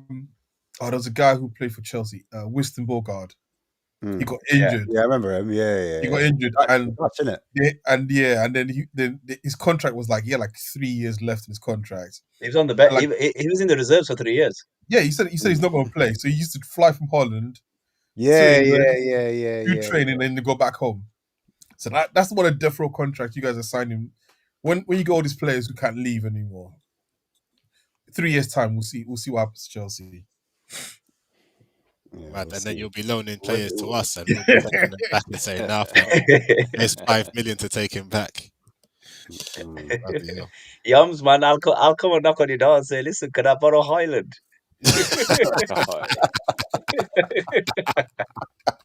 I'm shameless, man. I'm shameless enough to ask you as well. Oh man, I'll drive Rasmus to anywhere he wants to go myself, bro. Is he the worst striker? Imagine he comes back next season and he scores 15 Premier League goals or something. Everyone will have to apologise to him. I mean, to be fair to Rasmus, he should never have been given the pressure of leading the line for United at that age and that level of inexperience. It's throwing him to the wolves. Like that crushes players. No, but Yums, these young players sign up for the money in it. So if you sign up for the money and you come to United, you're gonna get it, aren't you? You have to be very careful. That's why when you look at Bellingham, he's very careful. He was calculated in his first club that he was going to sign. So he went to Dortmund. He'll get good experience. He'll get better, and he'll play Champions League. So these players and these agents, when they make the wrong move, he is I've the got worst. No, he's not the worst, man. His first season numbers were all right. He got 10 Premier League goals, I think. I think that's pretty decent, to be fair. No, he's for a young player. He's the worst striker signed since Francis Jeffers for a big club. Oh, you remember Francis Jeffers? Oh, you know, God, I memory lane. Wow. Right. Francis Didn't it? No. Didn't Man United saying like Bebe? No, but I think it was striker. Yeah. Bebe was a wild like Bebe and Bebe. What's his name? Bebe. What's the bald head guy? Wasn't Bebe like we signed him before Fergie never even watched him? That was it. It was like Bebe and Jimba came at the same time, and they got Demba, both Demba. dead out. Oh, jeez. Yeah, he was a he What played about he Shabba played of Arsenal? relax. Let's not talk about him. Now Bebe was playing in the Homeless World Cup, and then he got scouted, and then he moved to United, and Fergie hadn't seen him. And do you remember Gabriel Oberton as well? Who's All right, let's Oh, not God. go. Why are we going through all United players? What, like, Arsenal's never signed anyone that shit. Why are we going through Why are we going through a list of why is Grok giving you a list of shit United signings? I didn't even look going at through transfer history right now. Like. it's just it's all in here. It's all in here, man. All of you found some Wow. obtuse angle to fire shots at Newcastle from there. Gabriel Oberton, bro. Yeah. Can we ask a question? Ash, Yeah. who are you lot signing? Who's that? Well, Spurs, man. Are they signing anyone? Or are they just going to go with the same team? Spurs are signing. We're looking at what's his face? Raw. Kudos. The That good, pressure. Oh, That- what's going The on? pressure. That good, yeah? Shit. That's just like I weren't ready for no Didn't questions. Daniel Levy say that he wants to win the league and has to win the Champions Yeah, League? he wants to win the league and he wants to win Champs League. But yeah, we said Semenyo. Obviously, we weren't from Bremwell, but he wants a Man United, didn't he? He's a Man United boy. So we're looking for Semenyo, Kudos, and apparently we are looking at Xavi. You guys are going in for Kudos. What do 50 you mil. think West Ham want for Kudos? No 50 way. That's a bargain. Well, they're saying they want 80 mil. That's the release trigger, isn't it? But yeah, Yeah, you're gonna have to pay if you want him in it. You can't. You guys can't negotiate for shit. Just pay the money, man. right. We can't Levy ain't gonna pay it, but I'm telling you straight, move on from Kudos, man. You guys are not gonna pay that money, man. Nah, I think it's like, again, like you were saying before, how you talk to a number of players to kind of, almost like, make them think, right, we're looking at other players, but really your main target is Semenyo. I think the main target is Semenyo, and we're just exploring other ideas to maybe bring down the Semenyo figure, because he's around 70 mil, isn't it? Bournemouth wants 70 mil for him. That is Almost a 70 wild. mil for who? That is a wild Semenyo. amount for Semenyo. You gotta pay whatever they're saying if he's got a long term on his they contract. want Innit? a It club- doesn't they want a matter club what he's worth, yeah. man. No, The average transfer fee is 50 mil now, innit? Nah, When you think about it. for a man like Semenyo, you turn around and walk away for 70 mil. So who's worth 70 mil these days now in the Premier League? Not Semenyo. Because loads of players are overinflated. Who's worth 70 mil? If they're paying 60 for Cunha, yeah, you're not paying 70 for Semenyo. Like Brian and Brumo's going for what, 60 mil? Yeah. Like then Yeah, but Mitch, Semenyo's he's worth going at to least. a club that's gonna give him high salary, though, ain't he? Yeah, He's no, gonna but want big. still, I'm man, assuming you've got Mbeumo's to gonna. What do you think Mbeumo's gonna get at United? 180? Yeah, but you get that. This is like. This isn't even me trying to dig out Tottenham or dig out Ash at all here. This is what Tottenham do. They pay a decent amount in fee and then give out dead out wages. Yeah, that's Like right. you can't do that. That doesn't get you quality players. You can't pay 70 mil for Semenyo and then put him on 90 grand a week. It doesn't get you the player you need. You've just paid a stupid amount of money for no reason. Like Well, you one can get would a argue much that- better player for that. One would argue that Semenyo played with Solanke in it, and he was the one that helped him to get the 21 goals. So Not for maybe 70 that's the million player. pound, though, bro. That's the player that maybe be missing. I know, but like at the moment, the market's inflated. Everyone's well. I think Man United did that. To be fair, Man United just like to spend big. Yeah, but then you need can't- to they can't be leave playing that as the Man people United big. tax. Like how Young- do we, how are we young- playing? Like Young how catching how straight do we do that? Liverpool just paid 100 Liverpool aren't here right now. million pounds for someone, and United buying somebody for literally half of that is what inflated the market. No, No. United have inflated their own market. If Bournemouth turn around and say we want 70 mil for Semenyo, Tottenham need to go for like a Magnus Akliouche or someone like that they can get for 30, 40 mil and not pay 70 mil for Semenyo because he is not like that level of talent. That's what I to was pay 70 saying. mil. I was saying, right. That's why we're looking at Kudos, because we're saying like, right, we're shopping around to say, look, you're not the only player we're looking at to bring the fee down. That's what I think personally. I don't know. I could be But wrong. even him, like West Ham are going to want 70 for him, and I don't think he's 70 either. So who do we buy then? Like you need just like if the teams in the Premier are asking for 70 for these players that aren't guaranteed to be like a near enough star man in your team, you need to just go on the continent and buy a guy of a similar level for 30, 40 mil and take a little bit more of a risk. Like Semenyo and Kudos aren't like certified top level players. Would you not take them at your club? I would take them, but not for 70 mil. Nowhere near that. So Half do you think that Cunha is worth 60? I would be more willing to pay 60 for Cunha than anywhere near 70 for the other two. Would you Because pay 70 he's for more Cunha? adaptable as well. Would I you wouldn't pay pay 70 not for Cunha, no. 60, Yeah, I think 60 is the top. is like the max. It's top Yeah, bracket for top Cunha. bracket. You're that's the maximum you go to. You don't It's go only above 10 that for million Cunha. difference. Mitch, man, you gotta put the add-ons on, Mitch. Don't be tight. I know you support Newcastle. We're all tight in the north. Yeah, Yeah, I'm also from East London, brother. I'm tight. Yeah, I'm saying like, Rod. All right, cool. Would you say Eze's worth 70 mil? Yes. Eze's 100% closer to that abilities. bracket than the others, yeah. So what qualifies you as a 70 mil player? Because I feel Eze's got like his ceiling is higher than all of these other guys. I think But Eze's got levels Eze's to go through. Eze's older than Semenyo, But I and still he's older than Kudos as well. I just think we're seeing the maximum amount of paper. Kudos and Semenyo at the minute. I feel like Eze, there's still another couple of brackets to go through for him. You get him in the right system at the right time, and I feel like he could be top level. They're talking about him going to Bayern Munich as well. Yeah. I think he's a difference maker. I don't think the other two are massive difference makers. I think they work very well in a system where Eze is someone who could make a difference on a day when he just wants to. You say Eze is the system. Yeah, like you build around an Eze, you don't build around the other two. You never ever build around the other two, but you can build around an Eze. Semenyo's a good player, though. I think Semenyo's a really very good player. Yeah, 100%, but not a 70 million pound player. No, but Mitch, does Semenyo improve Spurs immediately? We have to ask ourselves that question. Is he going to get them into the I don't know, the top half of the Premier League, or possibly get them an extra 9 to 12 points? Because if he's better than what they've got, then they're going to be like, you know what, we might have to take this gamble. Yeah, first question, yes, he improves them, but just because someone improves you doesn't mean you need to overspend on them. But also, this is welcome, isn't it? Welcome, Spurs. You wanted to win a trophy, yeah? You want a Ramba? You want a G with a big voice? This is what happens. Everyone knows you got that 100 mil. Everyone knows. You know what I'm saying? You can't go there anymore and say, do you know what? Sorry, guys, we're broke. We can only afford this. Like, no, what happened to that trophy money?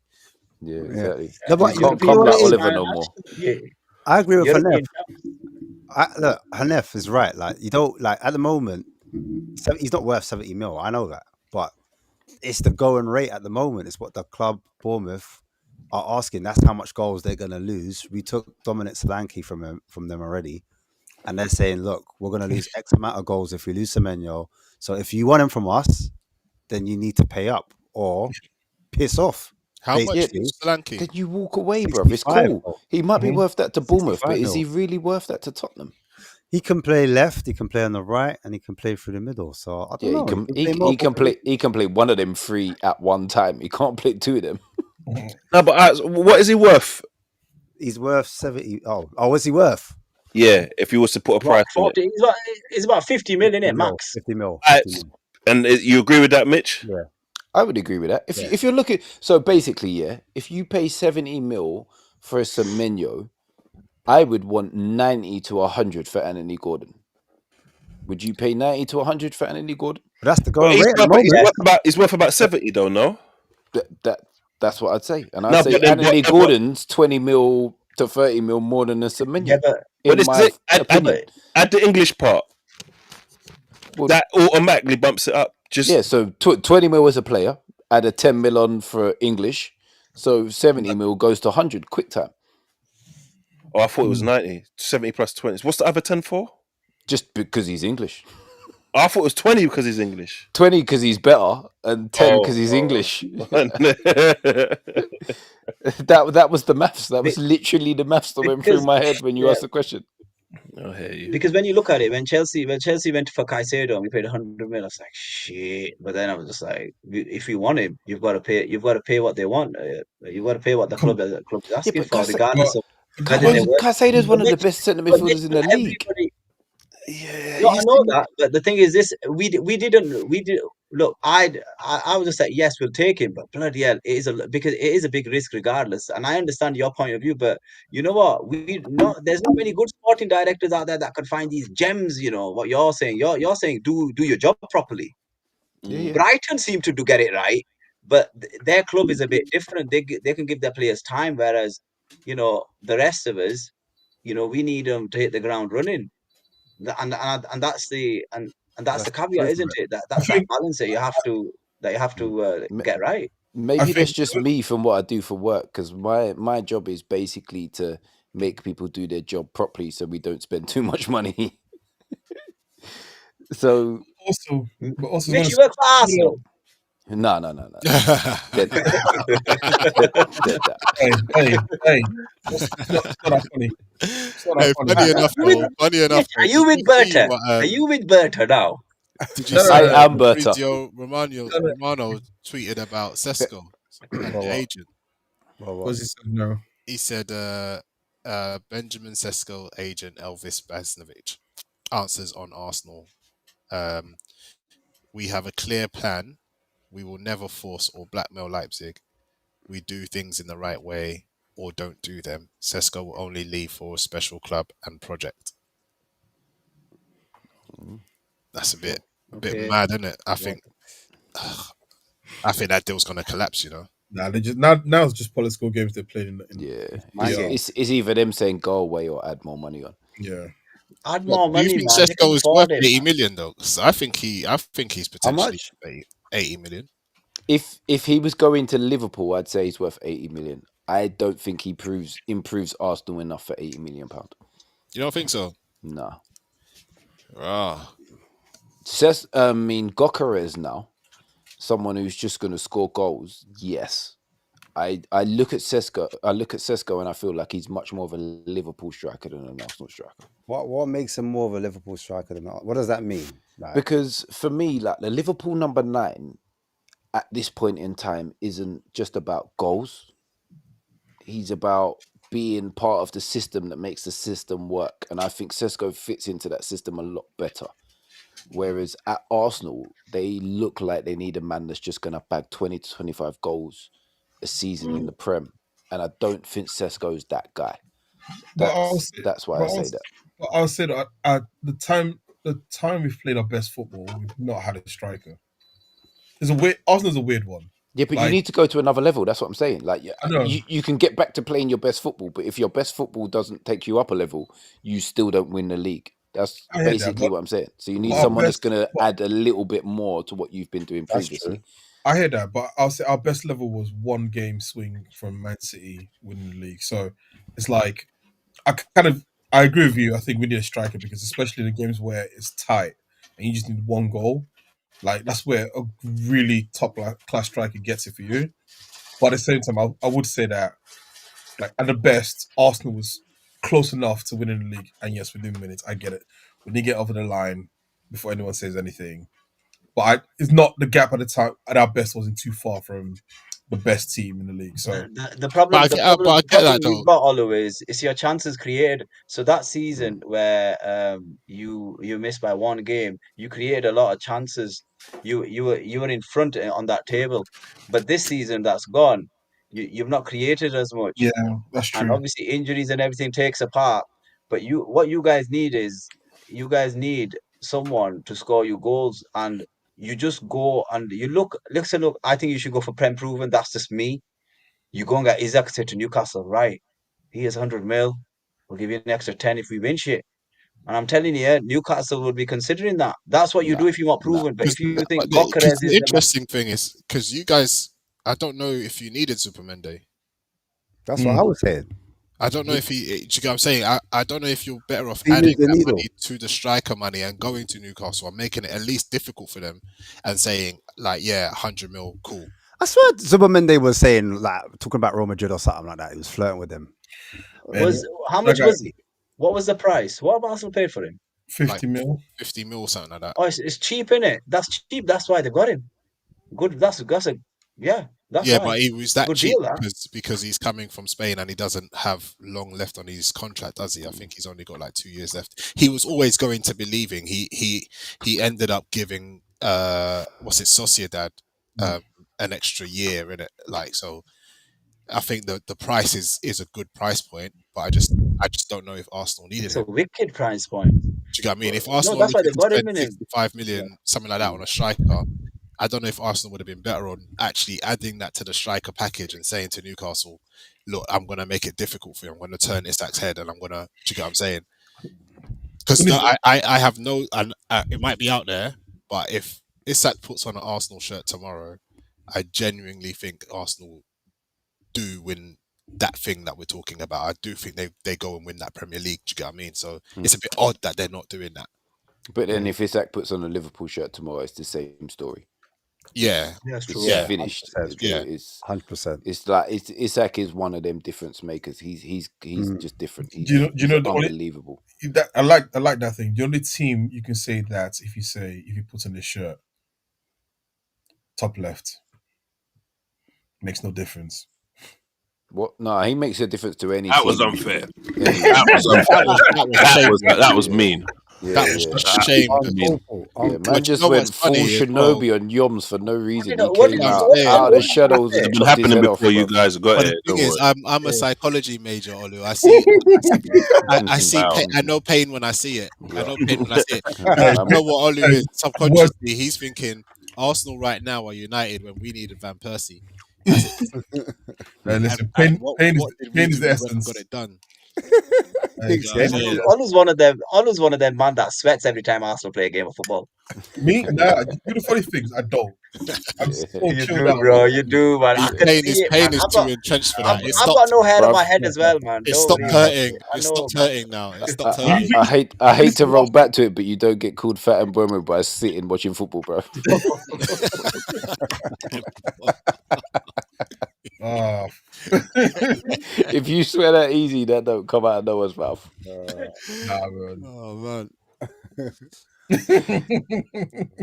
Mental. But it does surprise you, doesn't it? Because apart from Liverpool, who are potentially considering a bid, no other club has approached waters. Newcastle and said, listen, 100 mil for Isak. Because I thought after this season that's happened, I thought there would have been a queue for Isak's 100 ain't enough, though. Yeah, that's why. Man are coming with offers 100 ain't that enough. Newcastle are just gonna bat away. 100 mil for Remember, Isak. remember Newcastle are rich, you know. They're the richest club in the world. They're looking at your 100 mil. Like, Yeah, Newcastle were in that I'll By the squash bid. you with my wallet territory, bro. Yeah, man. Like, but And they don't need it. They need Nah. it for PSR though. Mhm. PSR, like we don't But they need can't it. they can't replace what they're gonna lose. Yeah, so no matter how much money they can exactly. spend, it makes no difference. Yeah, FaZe has hit that nail right on the head there, bro. How do you replace selling Isak? That's like Bell. Was it Bell when you bought five players and it didn't make 7. no difference? 7. It's not gonna make no difference. Bro, Ash came out with that quick way. Yeah, I didn't even That see was his that mouth hurt. move. Pause. That's a ventriloquist. Ash came out. That was that PTSD answer. 7. 7. It was scratching behind the ear and all sorts. Cold sweats, man. boy. Yeah. No, but Wait, the only way that would make sense, yeah, they sell him for 100 mil, and then what? They got leeway to spend 200 mil. Everybody, you got to fucking buy it back for double now. That's the only way it makes sense. That's the only way, and it They're don't. selling for 100 mil, buying back for 220. Yeah, that's We're the still only. in the same place. Yeah. But that's why you've got to make the players' head turn, innit? You've got How to about 100 mil on Gabriel Jesus? How about you give us 200 mil on Gabriel Jesus or 150 straight? How about 100 mil? Nunes. Darwin Nunes. Like, Nunes is Hey, available. hold on. That math ain't math in there, Mitch. You said 200 mil and Gabriel Jesus or 150. So Yeah, what of you're course, saying is, of course, no, it does. I'm with Mitch because you got to pay his wages as well because he won't be kicking on fucking football. so what you're You got to saying cover is his wages because he'll be Yeah. injured. He's going to We be got to injured pay the whole time. medical minus staff. 50 He's million. on double the wages of Isaac. Like, what do you mean, bro? No, It you're saying makes his sense. value is minus 50 million. Yes, Imagine to it. us, yes. We don't want that Oh, guy. man, like Sancho levels, bro. Yeah. He, Yeah, don't play, he ain't gonna play no football for us and benefit us in any way. Why do we want him? facts. Big facts. Yeah, so Newcastle better off just keeping. And also, you lot have got the owner in as well. You got the state, not even the owner. You got state behind you. I think that's what put a lot of people off from buying them because, let's face it, Newcastle don't need the bread. Yeah, that's the Bingo. difference between us and what we were previous. Yeah, these guys don't care about all that. Like, they're not looking to balance books. They're looking to spend the maximum amount of money they possibly can to produce a winning football team. So they don't care about all this other stuff. They're not going Yeah. to say, well, if we sell Isaac, we can build a little bit, maybe move backwards. They're like, we ain't moving backwards. We're going to spend our maximum. We're going to keep all of the best players we want to keep. We'll sell off all of these other fringe players if we can. We'll bring in a bag load of youth players that into 3 years we can sell for a little bit of profit. And then we could build the squad. Mitch, because of your PSR, whatever, FFP, whatever you want to call it, do you not think that you move a bit like Liverpool in terms of not spending too much like this window and then you hope to kind of go mad in another window? Am I making sense? Like, you kind of like save a couple windows and then like that allows you to kind of have more headway. We've saved a couple already. I think this is the window we go big. I think once it hits the 1st of July, Newcastle start spending. And Okay. I think we're looking at potentially an overall outlay once we've sold as well of in and around £200 million. All right. So what was that? 3 positions or 2? You reckon like you just spread that over that? I reckon we'll spread that over 4/5. That's not total spend. I reckon total spend will be above that, but we'll manage to sell in and around 40-50 million pound worth of players. But net-ish will be in and around 200. I'm surprised we're not hearing Newcastle going for players like Rodrigo. It's the wrong side though. I don't think we'll look for that profile because he's more left than right. We'll look for guaranteed here and now. We need them to affect the game. We need to affect the Prem from the very first game of the season. From Villa away, they need to affect the Premier League. Thugs. I don't know. Like, so who you linked with the right hand side? Are you confident in your club, like buying someone that's serious? That you're like, rah, Newcastle are on this. Pretty much. We haven't. We've hit every single transfer since the takeover for me. I don't think we've had any failures. Our biggest failure since the takeover is Matt Target. But before we signed him permanently, he did the job we needed him to do. So even that was a bit of a hit. Even like Lloyd Kelly, signed him on a free. We sold him off for £15 million plus add-ons 6 months later. You're talking tough still. Can't lie. Our owners are serious. There's bass in Liverpool voices now. Fuck's sake. I just believe in our owners. It's not the fact that we're Newcastle's a football club and all of the years that's gone behind us. It's the fact that I believe our owners are serious about producing a winning football team. Yeah. Not just here to balance books and all stuff like that. It's nothing me here chest out thinking, yeah, we're the best team on the planet. I just feel our owners are that cutthroat that they're going to do everything they need to do to build a winning football team. Must be nice. Yeah, man. I hear it. It's like I've had a lot of pain of owners that just want to stay in the Premier League to get a little bit of money so they can like promote their self-sustain. Yeah. I hear it. Not even self-sustain, just promote their other companies. Yeah. Now we've got owners that cars, I hear it. Yeah. Like Sports Direct getting free sponsorship and all that. Our owners ain't about that now. But you used to get free mugs though. That's fun. No, I didn't. I haven't shopped in Sports Direct since I was 19. As soon as that guy took over, I was just like, nah, dead this. Well, no free Sundicos. No, none of that. Man don't wear Sondicos. Get out of You say man's too upper class for that, yeah? here. Yeah, no. Oh man. Man can play a bit. We don't do Sondicos. Like. Son- Sneakers. Hey. Yeah. But yeah, listen. Any other chat, lads? Boys? I think I'm gonna wrap it still. We've been going for over 3 hours, you know. Well done. That's what's up. Yeah, we're going for 3 hours. But big yourselves up, man. Big up the panel. Big up the chat. Yeah. Big up you, No. man. Apologies, I was late. Today's been a bit mad. Oh, it's calm, man. We've had one in, one out. Appreciate you, All man. good, man. Couple man said they wanted to. No Jay, no box office, no Steph, the usual WhatsApp bandits. So, Hey, no breach. The man was. oh, yeah. I see preacher the other day. He's like, Ash, what happened, man? What's going on? Yeah. Yeah, you No, man are a no, I bit put it on, I'm savage. like, "Raw." I've got to say, you man are a bit savage in that group. I looked the other day, it didn't even have a number. It just said +999, and I was just Yeah, like, I saw the same thing as well. I said Yeah, the same that's thing, cold. Mitch. I Mad. saw that as well, bro. I can't lie. I was like, what's going on here? Yeah. Mad. I'm a once it's over sort of 50 kind of man. I'm not catching up. Yeah. You same. learned early. Well done. Well done. And you'll forgive me if Man, you needed a break from football. I've been. I told you, man. I was on the F1. Like I went Monaco, all of that. Watched it. Yeah, live, you could like, dream now, innit? Hopes and dreams. Like, yeah, man. I needed a real. break. I needed a break from all of that. But sometimes I check just to see what Steph and Jay are arguing about. And Facts. if there's anything I could drop a little bit of pepper on. Hey, You know what I mean? Hey, We all saying Liverpool are favourites if they get those 3 signings over the line. what three are we talking about? Words, They've got, Kirkes, obviously got and Wirtz, Frimpong. Kirkes, and is it Frimpong? Yeah, I think Frimpong's already done. I think that Yeah. one. Works I is think done. it's Frimpong's done, isn't it? They're just think- waiting on Kirk. I think it's between them and City. City is scary for me. Bro, What City's lineup is scary, bro. yeah. I That's would a problem. say, Bring it together. City in a Let's see what 4-2-3-1 with what they've got now, problem. I would say, yeah, you're right. City, then Liverpool, because like I don't know who said it. I think it was you, Olu, or Yom said it. No, Yom said it. Sorry, winning the season back to back Mm, ain't easy, man. that's true. it's not easy. It's not It's easy. really, It's really not difficult. easy.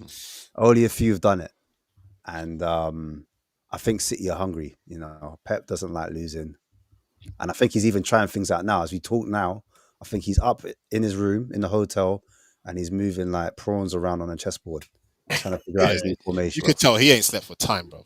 Bruv, yeah. He Bruv, ain't slept for time, bro. Remember, his marriage was on the rocks. In fact, Bruv. like it was over. Rodri and Reinders is a double pivot. Hey, Wild. hey.